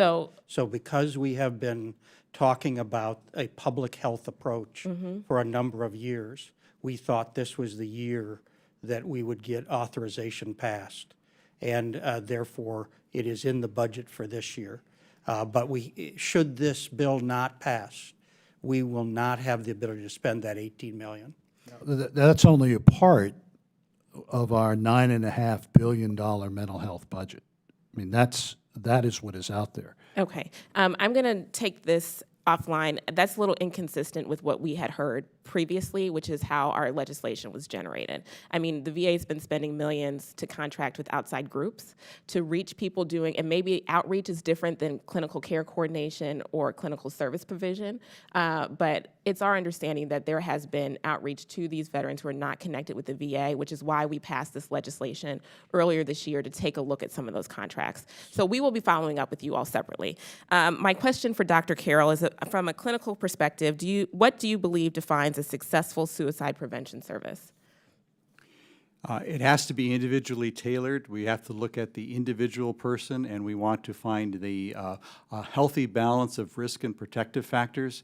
Everyone has risk and protective factors, and a successful outcome is to have a response to that individual, given their situation in life, given the demands that are placed upon them, that works for them in that situation.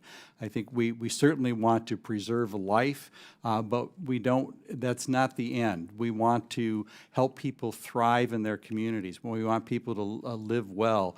Our mission in VA is to use a whole health approach to engage veterans in lifelong health, well-being, and resilience, and that's really the focus of this and on everything that we do. So again, from a clinical perspective, then how would you determine that an organization eligible to receive grant funding from this bill is one that's successful at providing services that reduce veterans' risk of suicide? Well, the legislation's very clear. In Section 2, it says that we have to see evidence from the group, that we have to verify that they have an established track record of reaching out and helping veterans who are in danger of suicide. So the standards are already written in the legislation. Okay. Well, again, based on our review, it does seem that that definition of success might be a little inconsistent given an organization that might not have a track record of that type of clinical success, right? It's one thing to be able to do outreach. It's very different to be able to successfully say that you've prevented a suicide. I mean, the language, I think, is indicative here. It says that the only people who are eligible are those who have demonstrated the ability to provide, coordinate, suicide prevention services or other services that improve the quality of life of veterans and their families to reduce factors that contribute to suicide. So that's the benchmark that we have to go off based on the legislation as presented. Okay. We'll be following up with you separately about the money. Thanks for appearing here today, and I yield back. Mr. Secretary, that language you were quoting, is that from the original bill, or is that the so-called compromise language? I think it's in both. All right. Well, thank you. I now call on Mr. Rose for 5 minutes. Thank you, Mr. Chairman. Mr. Secretary, thank you, and thank you to the rest of you for coming today, and thank you for your service. First off, Mr. Secretary, you shouldn't be so hard on yourself. You're not an old warrior. Thank you, sir. Okay. No, you are the warrior. I'm the staff officer. You're still your best years are ahead of you. I trust we all agree that we have got to get this over the finish line. And let's not forget that we are serving warriors who put their differences aside and just try to get the job done. We just honored them on Veterans Day, but rather than just thanking them for their service, I do think it is important that we try to emulate their service and their values. Now, with that being said, I would like to just briefly transition the conversation to that of the post-9/11 veterans. The active duty soldiers of today are the veterans of tomorrow. And yes, we have to serve them as best as possible once they become veterans, but I do think it's also important that we not unnecessarily put them through hardship during their active duty time, which can produce trauma that can ultimately lead to suicide. In line with that, Dr. Robert Usano of the Uniformed Services University of Health Sciences did a study of a group of soldiers, 593 men and women in the United States Army who had been deployed twice and who attempted suicide between 2004 and 2009. He found that those who served 12 or fewer months before their first deployment were approximately twice as likely to attempt suicide during or after their second deployment, compared with those who had more time to train and acclimate to the military before initial deployment. They also found that those that redeployed within 6 months or less were 60% more likely to attempt suicide. We have asked soldiers post 9/11 to do something that we have never asked soldiers to do in the history of this country. I deployed once. It's nothing. 4, 5, 6, 7 times our soldiers have deployed, sometimes with minimal dwell time. So my question to you is this. These stats are shocking. Do you believe that every general in the United States military today, every colonel in the United States military today is aware of these statistics? I can't tell you whether everyone is aware. Certainly, rotational and dwell time is something we talked about when I was on the Army staff, and as the major ground force participating. Mr. Stone, look, this is an incredibly large system. And when we want them to be aware of something, we put a system in place. So let me refine my question. Is there a system in place right now whereby generals and staff officers are made aware of these statistics, whereby a soldier is 2 times as likely to commit suicide or attempt suicide if they are deployed before an initial 1 year of training or dwell time, or if they are deployed rather quickly? I will answer that as the former Undersecretary for Personnel and Readiness. I was aware of them. General Mattis was aware of them. I left a year and 3 months ago. And I would argue that that is policy that shouldn't be left up to the generals and the colonels. That has to be policy that comes from the Secretary of Defense himself and the service secretaries. I know General Mattis was deep into dwell time. I've got to confess, I don't know what they've done since then. So we have got to figure out how we can have a better answer to my question. Yeah.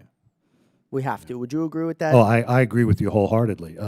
So do I have your commitment that we can implement some type of policy and procedure whereby our United States military officers are made aware of the significant health ramifications to multiple deployments and minimize dwell time. Well, you have my commitment that I will again raise an issue that you and I've talked about, Yep. that I was once responsible for, with the proper leadership over at DOD. I think you're on target. Okay.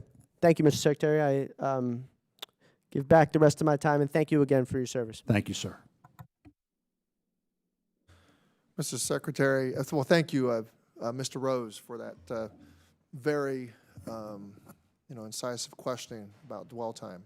And it gives us all pause. And to think that we've sent so many people on multiple deployments and what we've asked of our men and women. I thank you, Mr. Secretary, for your testimony today. Thank you, Dr. Stone. Thank you, sir. I appreciate your being here. And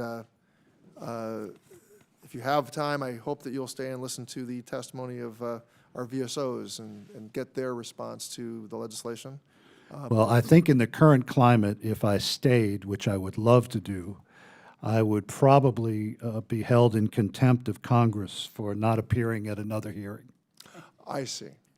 I see, Mr. Secretary. Well, we don't want that to happen to No, you. sir. As you know, I've told you that I appreciate having a permanent secretary in place, not an acting secretary, that we need the continuity of leadership, and that's one of the biggest problems I've seen with this department is we change leaders so often. We hope to get Dr. Stone in some sort of, confirmed situation. I don't like this executive in charge business. Well, I will add to that, sir. You're absolutely right about the qualities of General Stone. Sitting next to me as the colonel, I have to acknowledge that. But I will also say I've been privileged to be in this seat now for 1 year and 3 months. I didn't expect it. Mr. Lamb and I have talked about this. It came out of the blue. I have never had a better professional or emotional experience than being part of this VA family. And it is the one place, and after all of the back and forth about process, it is the one place where it doesn't matter where you are on the spectrum. We all have a goal of taking care of those who have borne the battle, and I thank you all for your courtesy to me. You're welcome, Mr. Secretary, and let me just say that I think we both find enormous satisfaction in the work we do. It's a tremendous privilege to serve our veterans, and I see your sincere commitment to it. I just make a plea for there to be more extensive and more frequent communication directly between you and me. Excuse me, I'm an English teacher. I caught myself there. You're the school teacher. Yes, I'm the You're the teacher. teacher. It's you and me, between you and me, opposite of the preposition. So let me just say that I'm responsible for making sure that the statutes we enact aren't just about your tenure, because I believe you to be an honorable and well-intentioned public servant. But I've seen in this administration, people switched and changed, and I never know when we're going to get somebody who isn't so well-intentioned and will exploit a weakness in the statutes we passed. That's my concern. I don't really care about the credit, I do want to get this legislation passed before the end of the year because I believe it's vital that we build out our infrastructure, our public health infrastructure, so that it can reach these veterans, the 16 veterans that are not connected to the VA, and we got to reach them. And I agree with you. Well, I thank you, and I thank you for your passion and your commitment too, sir. I thank you. With that, you're excused, and I don't want you to be held in contempt. No, sir, I don't want to be part of that parade. Okay, thank you. Let me take a brief recess while we get our second panel assembled.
ask you to pinch hit for?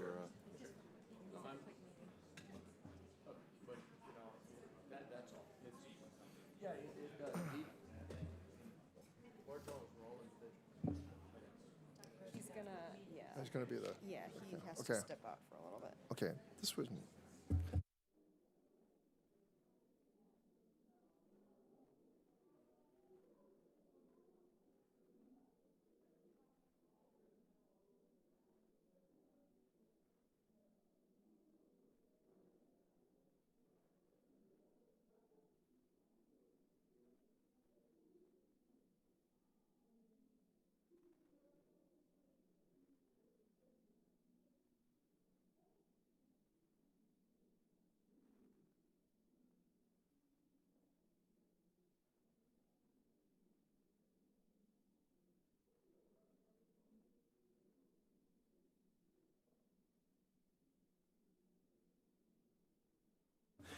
I now invite, committee will come back to order. I now invite our second panel to the witness table. And seated at the witness table are Mr. Adrian Atazado, Deputy National Legislative Director for Disabled American Veterans. Welcome, Mr. Atazado. Mr. Blake Bourne, Executive Director, Veterans Bridge Home. Welcome, Mr. Bourne. Ms. Melissa Bryant, National Legislative Director, American Legion. And you kind of, not in the same order, I went to that side. In between Ms. Bryant and Mr. Bourne is Mr. Sherman Gillums, Chief Efficacy Officer of AMVETS. And I want to begin the second panel with opening statements. Mr. Atazado, you are recognized for 5 minutes. Mr. Chairman, members of the committee, General Bergman, I want to thank you for inviting DAV to testify at today's legislative hearing on the majority's discussion draft as well as H.R. 3495, the Improved Wellbeing for Veterans Act. First, I want to make sure I get this on record, Mr. Chairman, that DAV believes that one suicide is too many and every one is a tragedy. These two proposals, which seek to address the extremely complex issue of suicide in the veteran population, is, in fact, needed. The veteran population is at an elevated risk compared to the civilian population in terms of suicide. Such complexity will likely require a multifaceted response using a public health approach, as evidenced by the establishment of the Prevents Task Force, which in March of 2020, just a few months from now, will recommend strategies to integrate private partners into the federal interagency effort on suicide prevention. The DAV believes the task force's guidance should provide the strategic direction for any new interventions on suicide prevention, including the bills being considered today. The heart of any public health strategy lies in the metrics used and the measurements at baseline and periodically thereafter to determine effectiveness of the intervention. Mr. Chairman, we believe both the bills and the discussion draft would benefit by distinctly stating the purpose of this grant program, and that is to reduce suicide in a target population, not just to simply provide suicide prevention services. At the very least, suicide reduction should be included at its core in whatever compromise legislation comes out of this committee. Accordingly, grants should be concentrated to entities serving a distinct catchment area with a well-defined target population. We believe the grant program should contribute to the base of evidence, which is scarcely limited, for community-based interventions targeting veterans at risk for suicide and to reduce population-level suicide rates. Thus, the grantee program should be replicable so that effective programming at one site can be used elsewhere for a similar population. The AV continues to believe that it is in the best interest of veterans that these grantees make some connection to the closest VA, which offers several advantages for suicide prevention based on a myriad of interventions the Department has deployed. We're talking such things as the VA/DoD Clinical Practice Guideline for Suicide Prevention, the REACH-VET program, a risk identification strategy using predictive modeling, as well as comprehensive medical record data, and each suicide prevention coordinator at every VA medical center. DAV firmly believes that without VA's efforts, we would be looking at an even worse scenario than what we have today. To this point, both proposals before us appear to operate from a perspective of veterans not using the VA want nothing to do with it, which is, in DAV's view, a flawed assumption.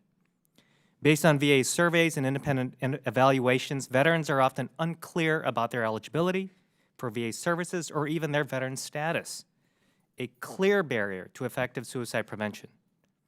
Mr. Chairman, we similarly appreciate the broad scope of services that would be offered through both a discussion draft as well as H.R. 3495, but we are concerned that without more structure and a detailed plan with regard to the cash assistance, we want to make sure that such a proposal is not prone to fraud, waste, and abuse. The AV is also concerned with the clinical care services offered under H.R. 3495 outside the new community care program enacted by the VA Mission Act. The bill provides no assurance that clinical care funded through the grant has the additional safeguards provided under the VA community care program on access as well as quality. If the committee desires to use these grants to reach out to veterans not using VA services, it should ensure that the grantees are in areas where VA has low market penetration and presence, including its community care partners. This would ensure that grantees are filling gaps in coverage and reaching veterans who do not have good options for care and support services. Finally, Mr. Chairman, DAV believes VA should be required to conduct active monitoring of this grant program as contemplated under the draft proposal. In closing, DAV sees the benefit of this approach, both bills. The committee has our commitment to work as we have done to find a final compromise that will go forward from this committee and hopefully something that the Senate will be able to pass themselves. Thank you, Mr. Chairman. This concludes my testimony, and I'm happy to take any questions you may have. Thank you, Mr. Bourne. I now call on, not Mr. Bourne, Mr. Adesato. Mr. Bourne, you have 5 minutes to make your opening statement. Thank you, Mr. Chairman. Ranking Member Rowe, General Bergman, and the remainder of the committee members, I'd like to start by thanking you for your work on behalf of America's veterans and their families, and for the opportunity to address you today on the subject of H.R. 3495 and the Chairman's discussion draft. According to the VA's 2019 Suicide Prevention Report, we have lost nearly 6,000 veterans to suicide every year for over a decade. We must address this challenge and engage leaders at all levels of government, but especially in the communities where our veterans live. Dr. Eric Kane from the University of Rochester Medical Center recently presented on suicide prevention and mentioned preventing suicide is a public health and a clinical care challenge. Suicide prevention and caring for suicidal people are not the same. Prevention and clinical interventions must be woven into the context of communities and families as well as the lives of individuals. I'm here to represent Veterans Bridge Home, one of the longest standing and most successful hub organizations in our country, and we could not agree more with Dr. Kane's assessment. VBH is focused exclusively on the connections between veteran families and the communities where they live. We work to ensure the long-term health and success of our veterans via robust, accountable, and responsive community of employers, providers, and fellow community members. Our organization's geographic footprint is across the Charlotte, North Carolina region, including 10 surrounding counties, and we've had the honor of working alongside 5,000 families, providing nearly 15,000 unique services, addressing social determinants of health for veterans of every age, era, gender, branch, race, and socioeconomic group. This experience has taught us that there are critical elements to effectively act as a hub of a community on behalf of veterans and their families, the most important of which is a servant leadership role by putting the community's strengths at the forefront and matching them with the needs of our veterans who live here.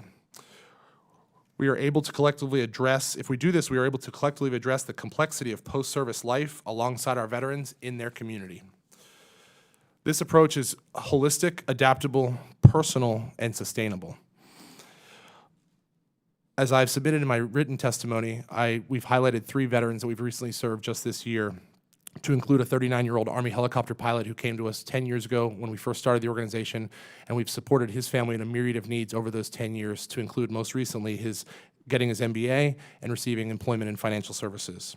We recently helped a 50-year-old Cold War era veteran who moved to Charlotte and had experienced homelessness. We connected him to over 10 separate community organizations, and address needs across the spectrum of social determinants of health. And finally, a 42-year-old single mother serving the Air National Guard initially came to us looking for social connectivity as she was new to the Charlotte area, and upon meeting her and her family, identified a need of transportation. She did not have a reliable way to get to work, and we were able to find a community partner who provided her a nearly new car that we presented to her earlier this year. Each of these veterans are just a few of the representatives that we've been able to support over the last 10 years. Each of them is at a different point in life with different goals and different challenges. But the one common thing that they are looking for is connection in their community. Our role as the hub is to meet veterans where they are, triage their needs, and find local accountable resources and solutions in the cities and towns and communities which they live. We've been doing this from the 4 families we first helped in 2009, and now to the over 5,000 since then. Our team has worked to connect 62 public and private organizations via seamless technology platform. We engage over 200 local employers to hire veterans. We've connected over 8,000 community members through social fitness and volunteer events. This is done at a local level on a daily, weekly, and monthly basis to provide personal relationships with each of these organizations. This direct approach ensures that the relationships and connectedness we are building and facilitating our community are tangible resources for our veterans who call Charlotte home. Health and Human Services in our community are fragmented. A recent IVMF study showed that the majority of veterans' biggest challenge is navigating their community. These hubs, as you've coined them, make this navigation easier.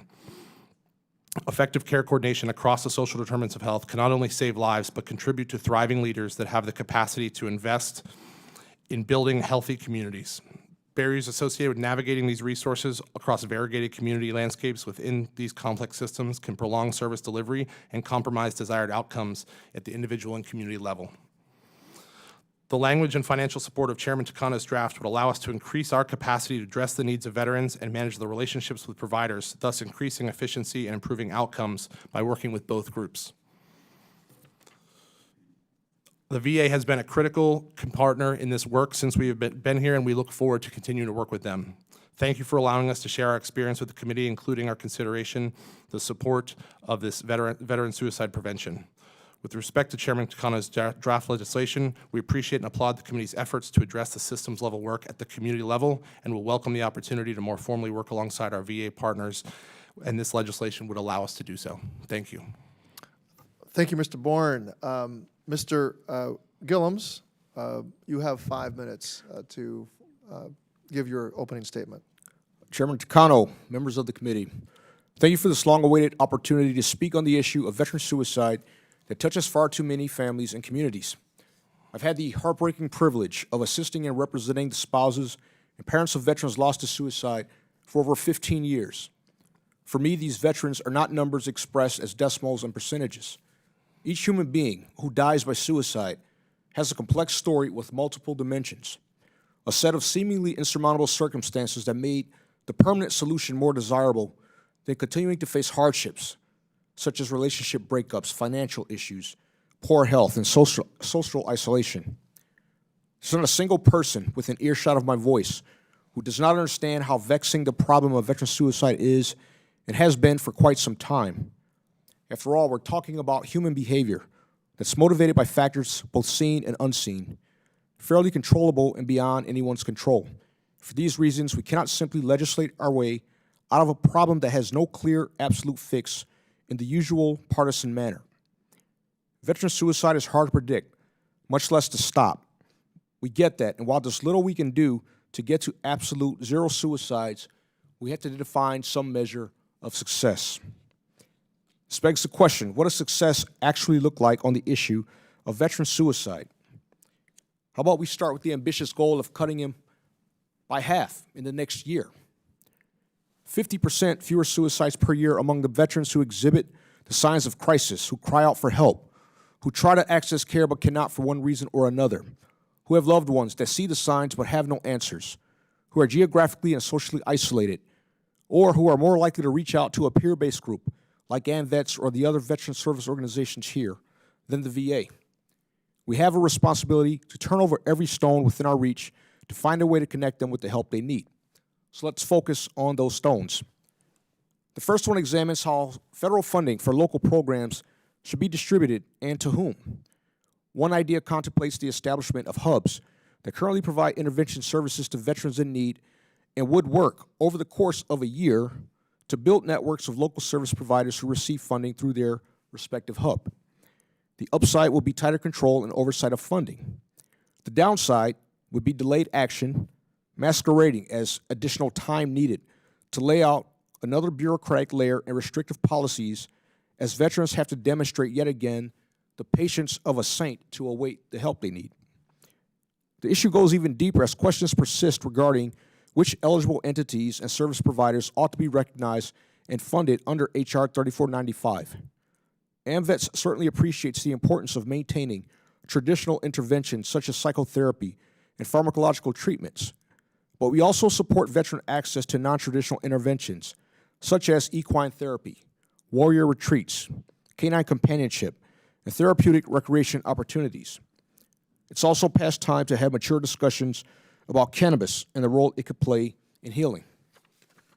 Short of that, we cannot say with a clear conscience that we are absolutely doing all we can to find solutions and saving lives. Too many decision makers presume to know what works and what doesn't work with no basis in empirically derived fact. For example, are fishing trips effective? Ask veterans. Do retreats work? Ask veterans.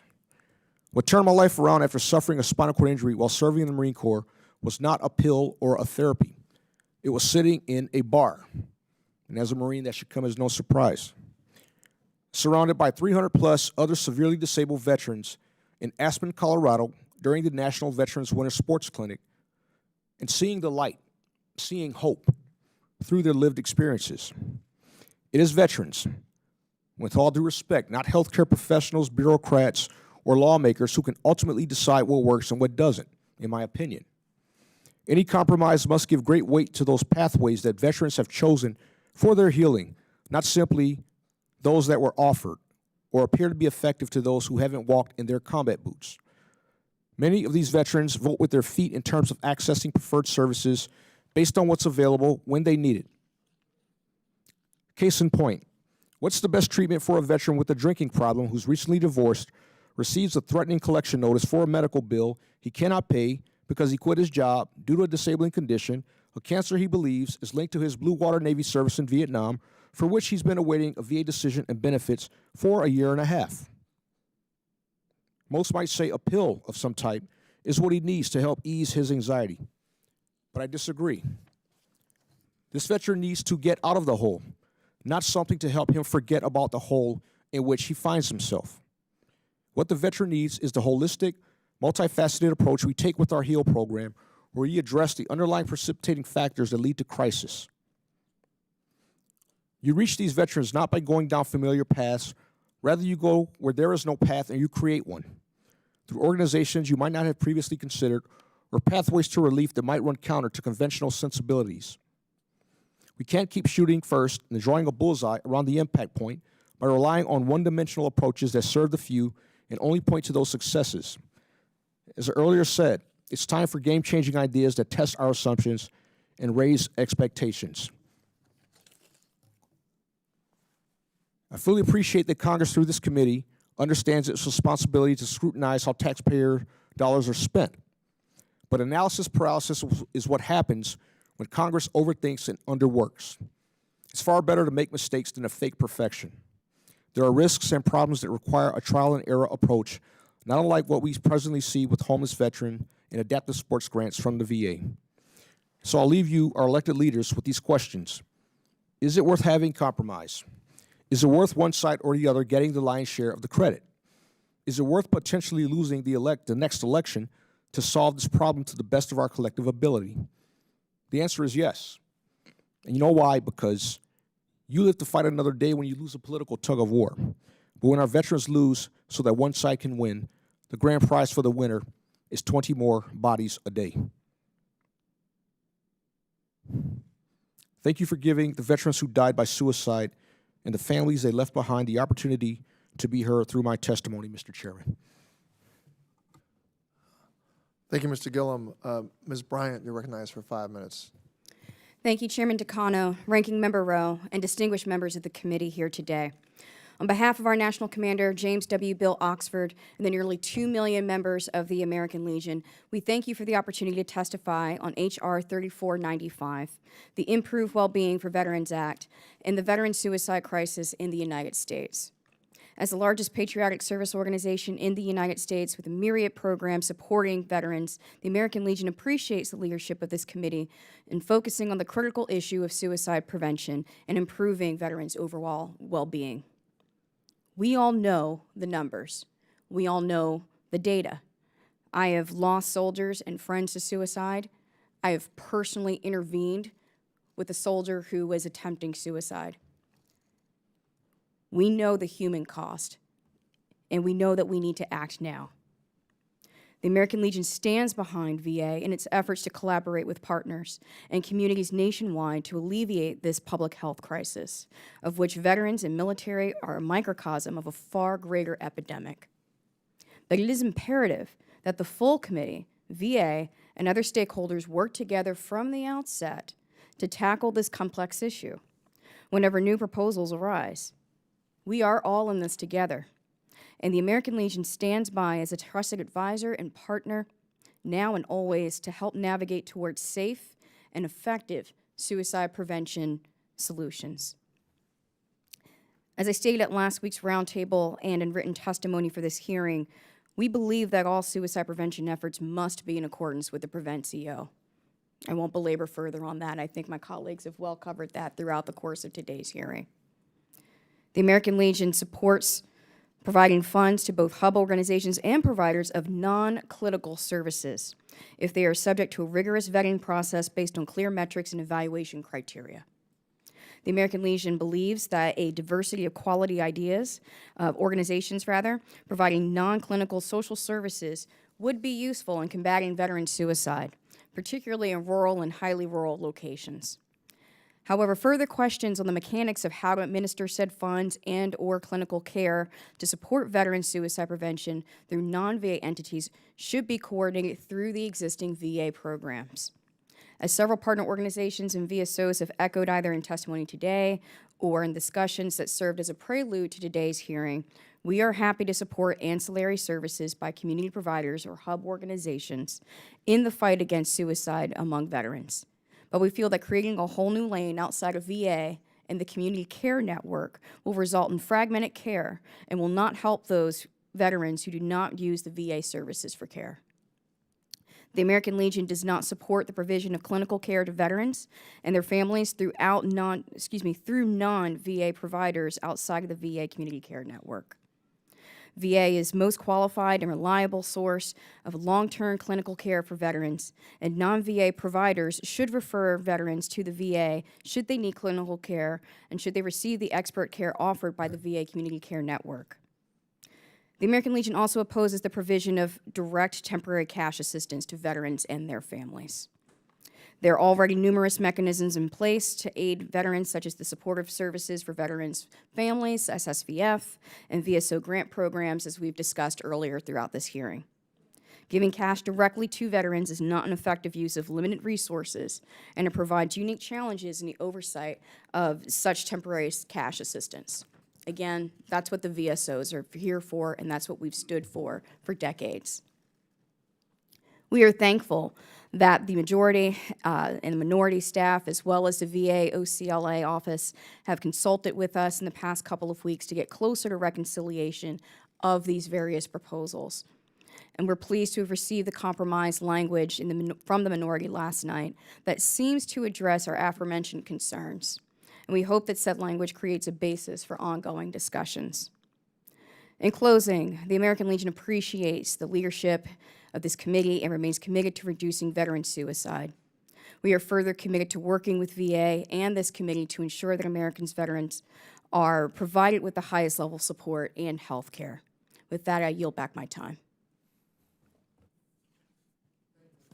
Thank you, Ms. Bryant. I now recognize myself. I just want to say that we have very few members left, and we can be somewhat flexible with the response time.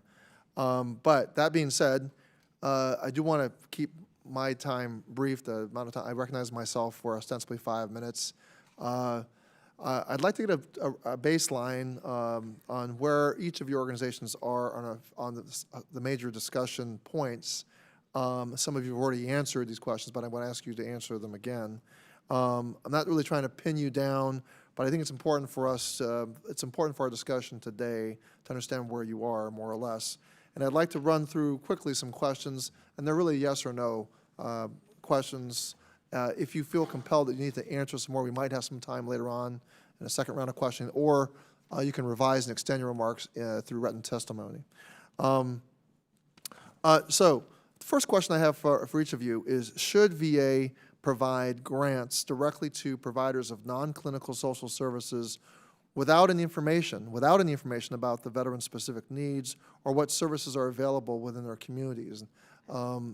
So we'll begin with we'll just start with Mr. Adesato and go down the panel. So, Mr. Chairman, I appreciate that question, but I think not doing an assessment of need is, I don't even know how a service provider would be able to engage a patient or an individual that comes through their door without doing some sort of assessment. And I would suppose it would really depend on what that assessment is. So sounds like it would say probably no. I mean, that VA should not provide grants directly to non-clinical social services without any information about the veteran's specific needs or what services are available within their community. It would be a no. I would be suspicious of any service provider that doesn't. Okay, thank you. Mr. Bourne. Yeah, Mr. Chairman, I would agree with my colleague Adrian that no. Thank you. Thank you. Mr. Gillum.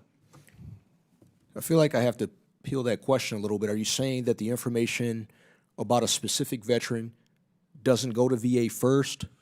What I'm saying is, what's the process we're kind of so the question is, envisioning? should VA provide grants directly to providers of non-clinical social services without any information about the veteran's specific needs or what services are available within that veteran's community? Right. I feel like everything up to without is a yes until the without. Yes. And I would say no with that okay. qualification. Ms. Bryant?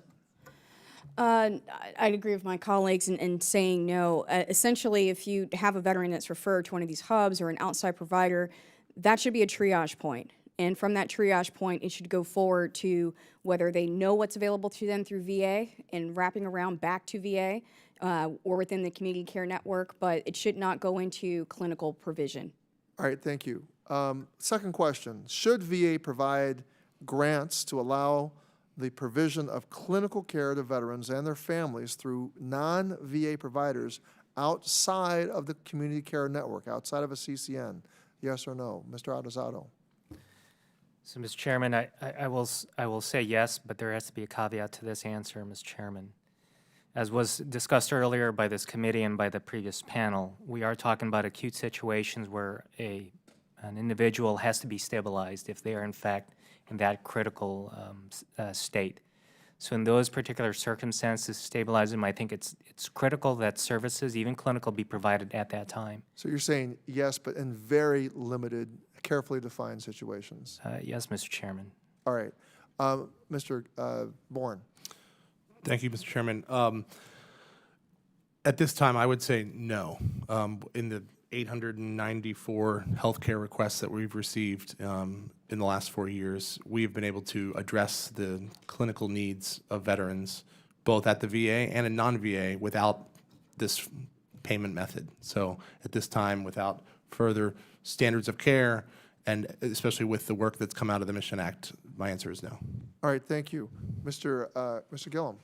Could you repeat the question just so I have the full Should VA context? provide grants to allow, should VA grants allow for the provision of clinical care, or should they go to clinical care to veterans and their families through non-VA providers outside of the community care network?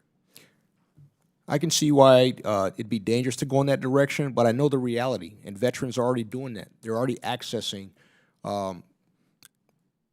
programs and services outside of the VA's view. I think that having some way to coordinate this, and maybe through this grant process, that'd be one way to do it. But veterans are going to go, for example, if they want to explore cannabis as a possible healing option, and the VA is pretty dogmatic about that, they're going to go do that. So I think it really depends on what the treatment is. But I will remain open to the idea that there may be instances where a veteran needs to be empowered to explore care where he or she desires to get it. Okay, thank you. Ms. Bryant?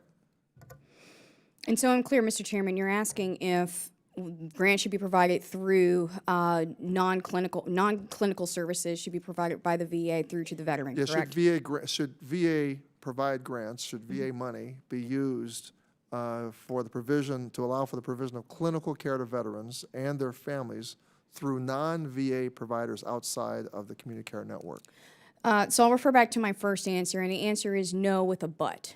The but being that we understand at points of entry for care, we're okay with any point of entry in which a veteran raises their hand and says, I need help. It's okay to not be okay. And so if they come in through a point of entry that is a triage point that then refers for clinical care after an initial assessment back to the VA, then that's what we are in favor for. All right, thank you. Should VA grant, I have just two more questions here for everyone, and if we can answer as close to yes or no, I can get to this faster. Should VA grant money be used for providing temporary cash assistance directly to veterans, their families, and their housemates under the pilot program as currently written? Mr. Adesato? No, Mr. Chairman, I think probably the best way to tackle this issue is actually have it flow through SSVF, who happens to be a very high risk, a population high risk of suicide. Thank you. Mr. Bourne? Mr. Chairman, our answer is no, because there are several local community resources that provide temporary financial assistance in addition to the SSVF programs that already exist, and local hubs should know those. Mr. Gillum? I would say no, but there should be a consistent, predictable standard for how it's applied, how you would disseminate those dollars. Ms. Bryant? Concur with my colleagues in saying no. Okay, thank you. Finally, do you currently support H.R. 3495 as drafted? As drafted, the language in the introduced bill, not whatever version of compromise language is out there. Mr. Adesato. Thank you, Mr. Chairman. At this time, as both the sponsor of the legislation and the minority committee staff know, we are working with them to improve that underlying bill. Okay, thank you. Yeah, Mr. I'll take that as no, but go ahead. Mr. Chairman, I would agree with my colleague Adrian that yes, the answer would be no on the former version, but by the previous testimony and your version, those compromises sound like they're moving in the right direction based on our conversation last week. Mr. Gillum? No, I think the compromise language speaks to some of the concerns we had with the original language. Okay, thank you. No to the underlying original bill as written. We believe, again, in the compromise language from both your staff as well as from the minority that we have worked with has been taken into account in that language. And we're moving, and I think you're saying we're moving in the right direction. We're moving in the right direction between the two Okay, compromises. thank you. I went over 3 minutes, and Dr. Rowe, you're welcome to do what you want. I will not. And Mr. Gillum, you mentioned fishing. If you decide you want to come fishing for therapy, I have a fish hatchery in my district. I guarantee you big trout. So if you want to come. Let me just say that I wish we had done this a little sooner. We have an opportunity, and I got my marching orders at the round table. We had a lot of hiccups and starts with this. But the three things I want to bring up are the following. The clinical care. The compromise draft, which is what we're really talking about now, would allow grantees to provide an initial assessment, a triage, then require them to refer eligible individuals to VA for subsequent or ongoing care. Such care would be provided by VA pursuant to existing authority. So we've agreed on that. Number two, I know Mr. Adesato had mentioned this at the round table. The temporary cash assistance, that's the second thing that was discussed. A draft compromise proposal would prohibit direct cash assistance from the grantees to eligible individuals for their families. And the hubs, the draft compromise, and we worked on this, and I agreed to this, because I think the hubs in many cases are great ideas. The draft compromise proposal would require VA to give preference to hub organizations who are referred to as organizations that have demonstrated the ability to coordinate suicide prevention services in awarding grants, but would not prohibit grants to non-hub organizing. I think that's what I heard everybody say, and we agreed on this, and I think this is very simple what we ought to do. The other concern that I have is, look, I had guys that I was in service with 40-something years ago, and many of them just won't go to the VA. They're Vietnam vets, they just will not go. And we need to not forget these guys and gals, number one. And the VA is not meeting all the needs, otherwise the suicide rate wouldn't be 20 a day and staying there. So I think this idea about casting a bigger net, Mr. Bourne, I really like what you guys are doing. Cast a larger net to bring these people in, and then we'll get them in if they qualify. If not, we'll find some place for them that's proper for them to get care. I think that's what the whole idea of this is. And I guess the question I have very simply, and then I'll yield back my time, is that did you hear what I heard during the roundtable? And we went straight to work on that, and we've included, by the way, all of these things. We have emails back and forth to the majority staff, letting them know exactly when we sent to ledge staff what we have. Are you all comfortable with what we've done in the compromise? Mr. Azadi, I'll start with you. Thank you, Ranking Member Rowe, for that question. Like was mentioned, we got the draft late last night, or was able to look at it late last night and a little bit this morning. I'm not comfortable right now to give our organization's position on that, but I must point out to you that your staff, and this compromise that was provided last night did include some of the recommendations that were spoken to in the roundtable, and really appreciate your work and the committee staff work in doing that. There are some minor issues in the draft that we've identified. We are still working with your staff to cure some of those. And I think, and my colleagues I think will agree that what we'd like here is that both, at least on the committee staff level, are working very hard to try and come to a compromise here and meet the chairman's deadline of having a markup here real soon for us to be able to push and implement out to veterans out in the community. Sir, thank you for your kind words of support earlier, and then just more recently about the work we do. I think based on, again, as Adrian said, the limited time we've had to look at the compromise version, I think based on the discussions we had last week during the roundtable that I've heard today, that yes, we are on the same page and headed in the right direction. Thank you. I consulted with our staff who was in attendance at the roundtable. I think we're headed in the right direction. The one caution I would have is it seems like we think we have so much time. You know, this idea of building a process where you have this hub, take about a year to figure out, to build these networks. We don't have that kind of time. And I think if we make it too hard, too stringent, we're going to block out more people just by virtue of the fact that it's just too hard to deal with the VA on these things. So I'd like to see a shorter timeline between these hubs and when they're supposed to deploy these networks. I think that's the only area where I think there needs to be some refinement. Yeah. I think some people are locked and loaded and ready to go right now. I agree with you. Dr. Rowe, I wanted to thank your staff as well as the majority staff, and also to my colleagues here from the VA. I think all three entities have had meetings, calls, conference calls. I've lost count of how many we've had in the last couple of weeks to try to move this across the goal line.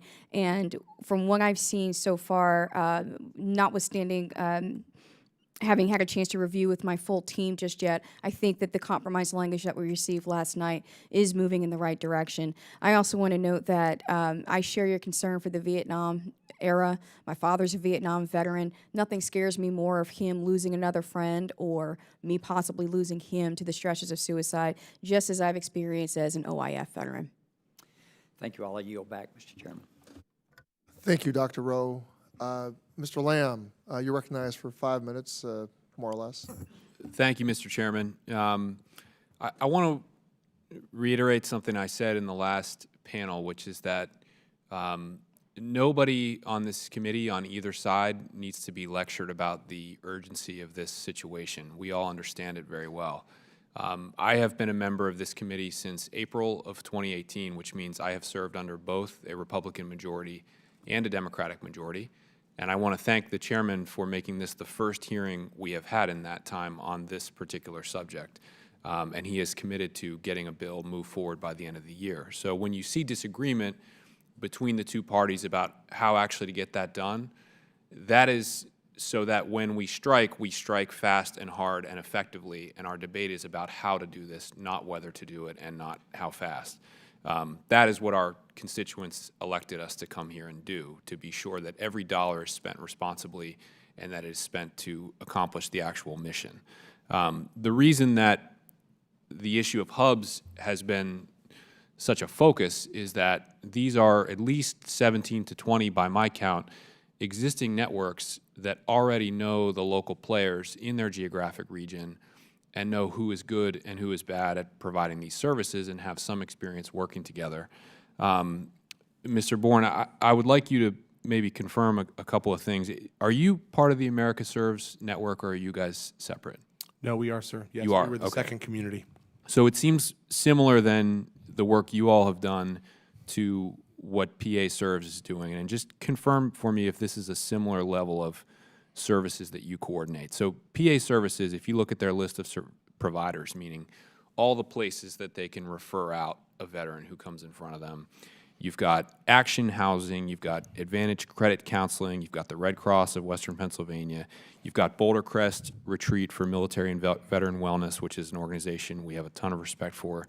You've got the Community College of Allegheny County, you've got Corporate America Supports You, which is an employment organization to get rid of unemployment for veterans. You've got the Duquesne University Psychology Clinic, which can get people into direct care very quickly. You've got the Goodwill of Southwestern Pennsylvania, Hire Our Heroes. You've got Interim Healthcare and Hospice. You've got Leadership Pittsburgh for building leadership skills of people who are looking to get back in the workforce. You've got Neighborhood Legal Services Association for someone maybe who's facing eviction or other some kind of immediate legal action. So these are just examples, but would you say that your hub organization is comprehensive like that as well, where it's dealing with financial, legal, healthcare, employment, all those things? Yes, thank you very much, Representative Lamb. It absolutely is. I know Gene and Matt and Aaron and that team well at PA Serves. We've had the opportunity to work together for over 4 years. We've actually supported families that have crossed our boundaries, that have moved from Pittsburgh to Charlotte, Charlotte to Pittsburgh. Yes, our network is just as comprehensive as theirs are, and I think many of the similar partners. Our Goodwill of Southern Piedmont, they have Goodwills, our community colleges and local universities like Queens University, our County Veteran Service Office. So when you map and you overlay communities and these partnerships, these networks, they begin to look very similar. There are similar actors. They might be sitting in the different seat, they might have a different brand, but they're doing very similar roles in specifically the key areas that we focus on, which are employment, education, housing, healthcare, benefits, and then social enrichment. And like PA Serves, is your staff, does it have many veterans on it as well? Yeah, yes, everyone on our staff is either a veteran or a direct family member of a veteran, of the 12 total. And in your time there, have you ever encountered an organization that wants to be part of the hub network that you guys are, that you thought was going to be pretty good at providing some service, whatever it was, and then time and experience showed that they were not a reliable partner or someone maybe you didn't want to do business with? Yes, absolutely. We started the network in 2015 formally. We'd been operating as an organization since 2010, but formally with this network, with the help of America Serves in 2015, we went live with 32 organizations. That has grown to 62. We were at one point as high as 78, but we have shrunk some of those. Some were national partners that wanted to have a presence in Charlotte, but weren't on a reliable source to be able to deliver care in our local community, and it wasn't something that our veterans were really asking for. Yeah, we've seen a similar thing back in Pittsburgh, where there are just good players and bad players, and sometimes there's even bad players that are already doing business with the VA. I mean, we had this one experience recently where a local veteran who's a retired Marine first sergeant and will not take no for an answer from anybody came across a homeless veteran, and it took him 15 phone calls to get the guy a bed at the VA, which was okay at the end of the day, and they kept him and treated him well. But then when it came time to get the veteran in housing using SSVF funds, the organization that was contracted for that was terrible, and they wouldn't pick up the phone. Nobody was at the office. It took days and days and tons of delay, and it was only this Marine First Sergeant's persistence that ended up getting the homeless veteran in his home. And now there are serious questions about whether that nonprofit group should be continuing to receive these federal funds based on the record we knew. So it was just an important example where I think it's been suggested that SSVF is somehow a perfect model for what we want to do. That program doesn't always work out perfectly anyway, and a lot of times it's the person with the local know-how who's really able to kind of assemble the team of resources that you need to get this done. So I think we think the hub programs are strong for that reason, and it's, in my view, really more about who's making the decision here. Organizations like yours have years of experience figuring out who is good and who is bad at the ground level. I'm just not certain that people in the Secretary's office, however well-intentioned they are, would have the same level of expertise or knowledge compared to the existing hub networks. And with that, Mr. Chairman, I yield back. Thank you, Mr. Lamb. I now call on General Bergman for 5 minutes. Or so. Okay. It's great to be last. And I say that seriously. Well, I know, because the chairman always gets the last word. Quick question, and we'll start with Mr. Adezato and just go down the line. What percentage, looking now at your organizations that you're here representing, okay?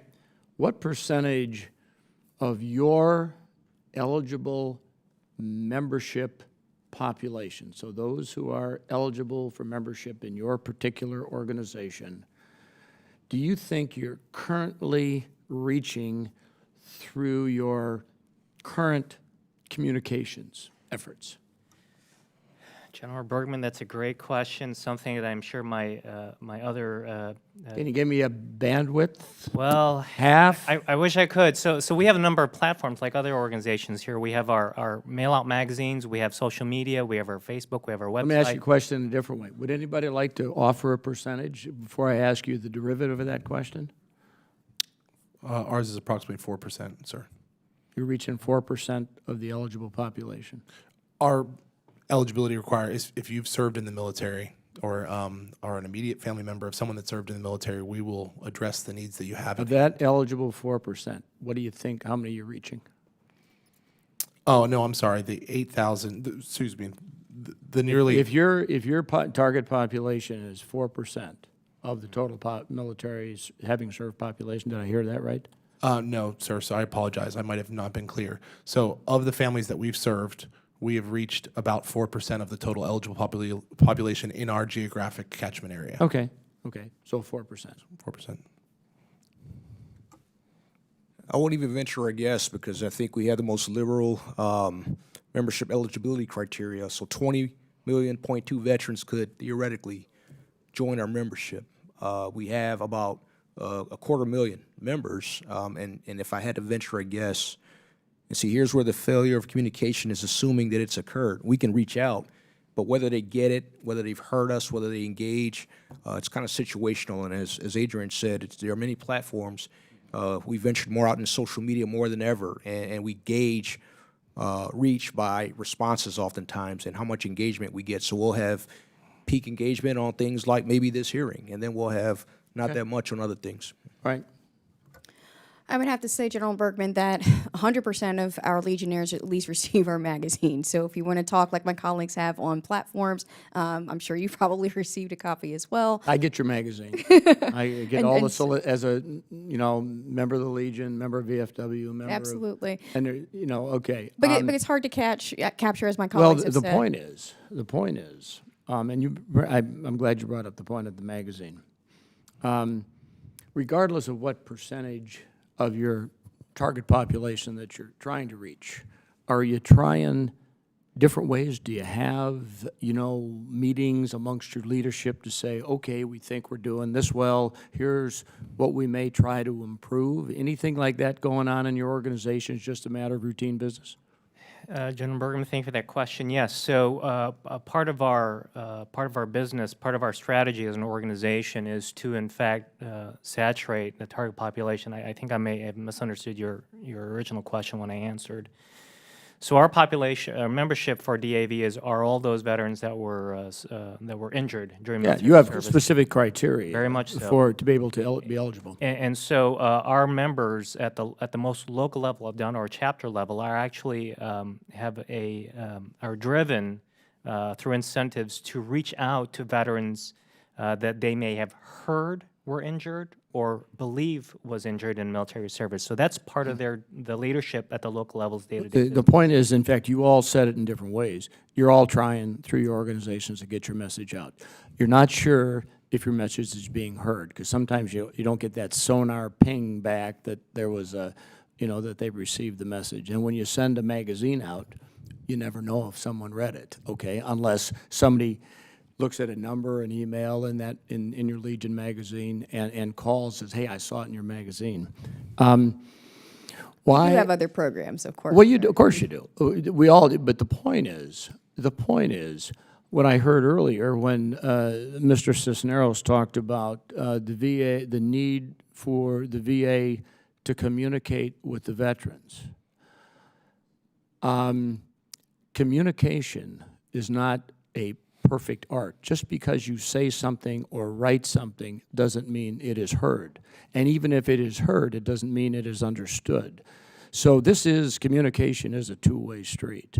So what I've seen across the board is if we're not looking for new ways to communicate, especially utilizing social media, different venues, avenues that might be available today that weren't decades ago, then we're not doing our job to adjust to the changes necessary to get our message out. So to get the veterans informed about what's going on in the VA, but also get that feedback. So I kind of, what I see in all organizations is you're all trying, including the Veterans Administration. I'm on all our lists as a veteran, so I know exactly what they're doing and what kind of communications they're out there. So now here's the challenge, because what we're talking about here, by and large, is reaching out to veterans who we're not getting to now. That's the reason we're sitting here today. We have urban, we have suburban, we have, I hear the term exurbs, I haven't figured out that one yet. We have rural, but I happen to live in a district that is less than rural. It's remote, and I have a couple of maps here of the United States that show two things. It show basically the percentage of veterans that are in a district, reflecting the current percentage of the population, but also as you look at the geography of the map, it shows the difference between remote, rural, urban, and suburban. So when I think about reaching out to veterans in my particular district, and there are others, this is not the only district in the country that has this remoteness, that our challenge going forward in reaching out to these veterans who are at risk and are vulnerable, if we don't try different methods. In some cases, they may not have internet. They may not have a cell phone. They may not have a lot of things. So how do we, bring the message to them? And some cases it's going to be, I think, Mr. Gillums, did you mention the bar? Yeah. It could be the local bar. It could be the local church. It could be something where there is a community care group that is specific to that area. So when we think about just doing things one way, and that's going to hit 100% of the target, we know it's not. And the point is, I guess I'm probably not asking you too many questions right now, am I? Okay. Here's the last question. Is it better to have an 80% plan aggressively executed or a perfect 100% plan never executed? That's a rhetorical question. The fact that is we are all, everyone who's in this room today wants to reach out to those vulnerable veterans. Now, I look at things in a Marine Corps way, okay, but I also look at things as a pilot. and making decisions when you have to make decisions to ensure the safety of the people whose lives I'm responsible for. And it may be different than the book said at a time, but I had to make that decision to keep everybody safe. So when I look at a nice, tidy solution set that is perfect bureaucratically, it scares the bejesus out of me. So having said that, Mr. Chairman, you've indulged my, my extra words, and I appreciate your efforts here, and I look forward. Is anybody here adverse to the word compromise? Good. I think we've got a good compromise on the table, and I yield back. Dr. Rowe, closing comments? I'll be briefer than the general. Appreciate all of y'all being here, and I think we've made great progress. Simply my only concern was I wish we'd done this a little sooner, but I think we're moving in the right direction. I think we sat down and listened very carefully to the roundtable and said, what do we do to get everybody at the same or as close to the same place as we can? I think we've hit that with a few little minor things, and basically what Mr. Gillum said was we can't wait. The wait is over. It's time to do this and get it done. And what General Bergman also said was, you know, with all the metrics and good intentions and all of that, the suicide rates haven't changed. So we need to do something different. And to Mr. Bourne, who has a very mature there in Charlotte, I feel like I'm a resident of Charlotte. I fly through there twice a week, so I feel like I should be a taxpayer there. You should come visit, sir. Don't send me a notice. But you have a very mature, sophisticated organization. Pittsburgh, those are big, mature cities. I have to go to Sneedville, Tennessee. It has 2,000 residents, and it's across Clinch Mountain. And there are veterans that live there. They're very patriotic people, and they're veterans in Mountain City, Tennessee, that I have to get to. And where General Bergman was talking about in the UP, it's a whole other piece of territory up there. And so we're trying to cast a wide net to bring in more people to get care. That's what we're trying to do. And I don't think we need to get all hung up on the minutia, to look at the goal that we all have. I think everyone here has, not get hung up on one little thing or the other. So I would encourage us to. I think we're just about there, and I see a solution coming. I really do. If we keep the staffs working together, you guys can tell us a few little things that you have that, but don't let a little thing derail a big thing, I think is what I'm saying. Don't get hung up on one little thing. And it was easy for me last week when I was listening to the roundtable when we talked about the cash systems. Look, that makes perfectly good sense what you guys are talking about. Provide the service with the cash. I had no problem with that. But I think also having people in an emergent situation. I can tell you as a doctor, if someone comes into me and is in extreme, I'm going to take care of them, and I'm going to worry about who pays for it later. I'm not even going to be worried about that. Let's get the problem taken care of, and then get this person where they need to be. I think that's the way most people feel. So, Mr. Chairman, I thank you for having this. I think this has been a great hearing, and I see a solution, and I think we can meet our deadline before we get out of here for Christmas, at least this Congress. It hasn't done much. I can say that to my frustration, but this we can and should do. With that, I yield back.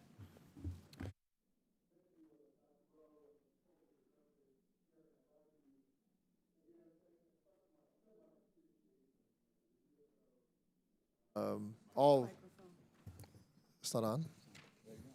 Okay. Before I adjourn today, I'd like to extend my appreciation to the VSOs, the mental health professionals, the union leadership, experts on suicide prevention policy, and stakeholders who have assisted committee staff in helping to improve legislation to help veterans. Last April, following 3 veteran suicides in 5 days on VA campuses, this committee rededicated itself to working towards solutions to help our veterans in crisis. We called members together for an emergency hearing, convened the press. I recall that Ranking Member Rowe and all the members, most of the members of the committee came together for a bipartisan press conference to draw attention to the issue. We passed 5 bipartisan bills and held multiple roundtable discussions. And these efforts have led us here again today to find solutions. Now, I pulled this legislation from the markup, the last markup we had, because I didn't feel it was ready. I didn't feel that the staff engagement was earnest at that point, and I didn't feel that we were going to get where we needed to get to in the markup. So we established a roundtable, which Dr. Rowe and I think everybody who was present felt it provided information that allowed us to, I think, start talking in earnest. General Bergman, I really want to thank you. You on the floor said, let's talk as member to member without interference from the staff. We, the members, are the ones in charge. And I give you a lot of credit. I give you the credit for making that real, asserting the power of member, and to remind staff that they serve members. And members' intent, as the author of the bill, you have precipitated, I think, the earnest discussions we've had today. And in the end, I'd like to see it be your bill that passes. And I am appreciative that our concerns, even though in the majority we could make those concerns the concern, but that's not the way I want to do things here.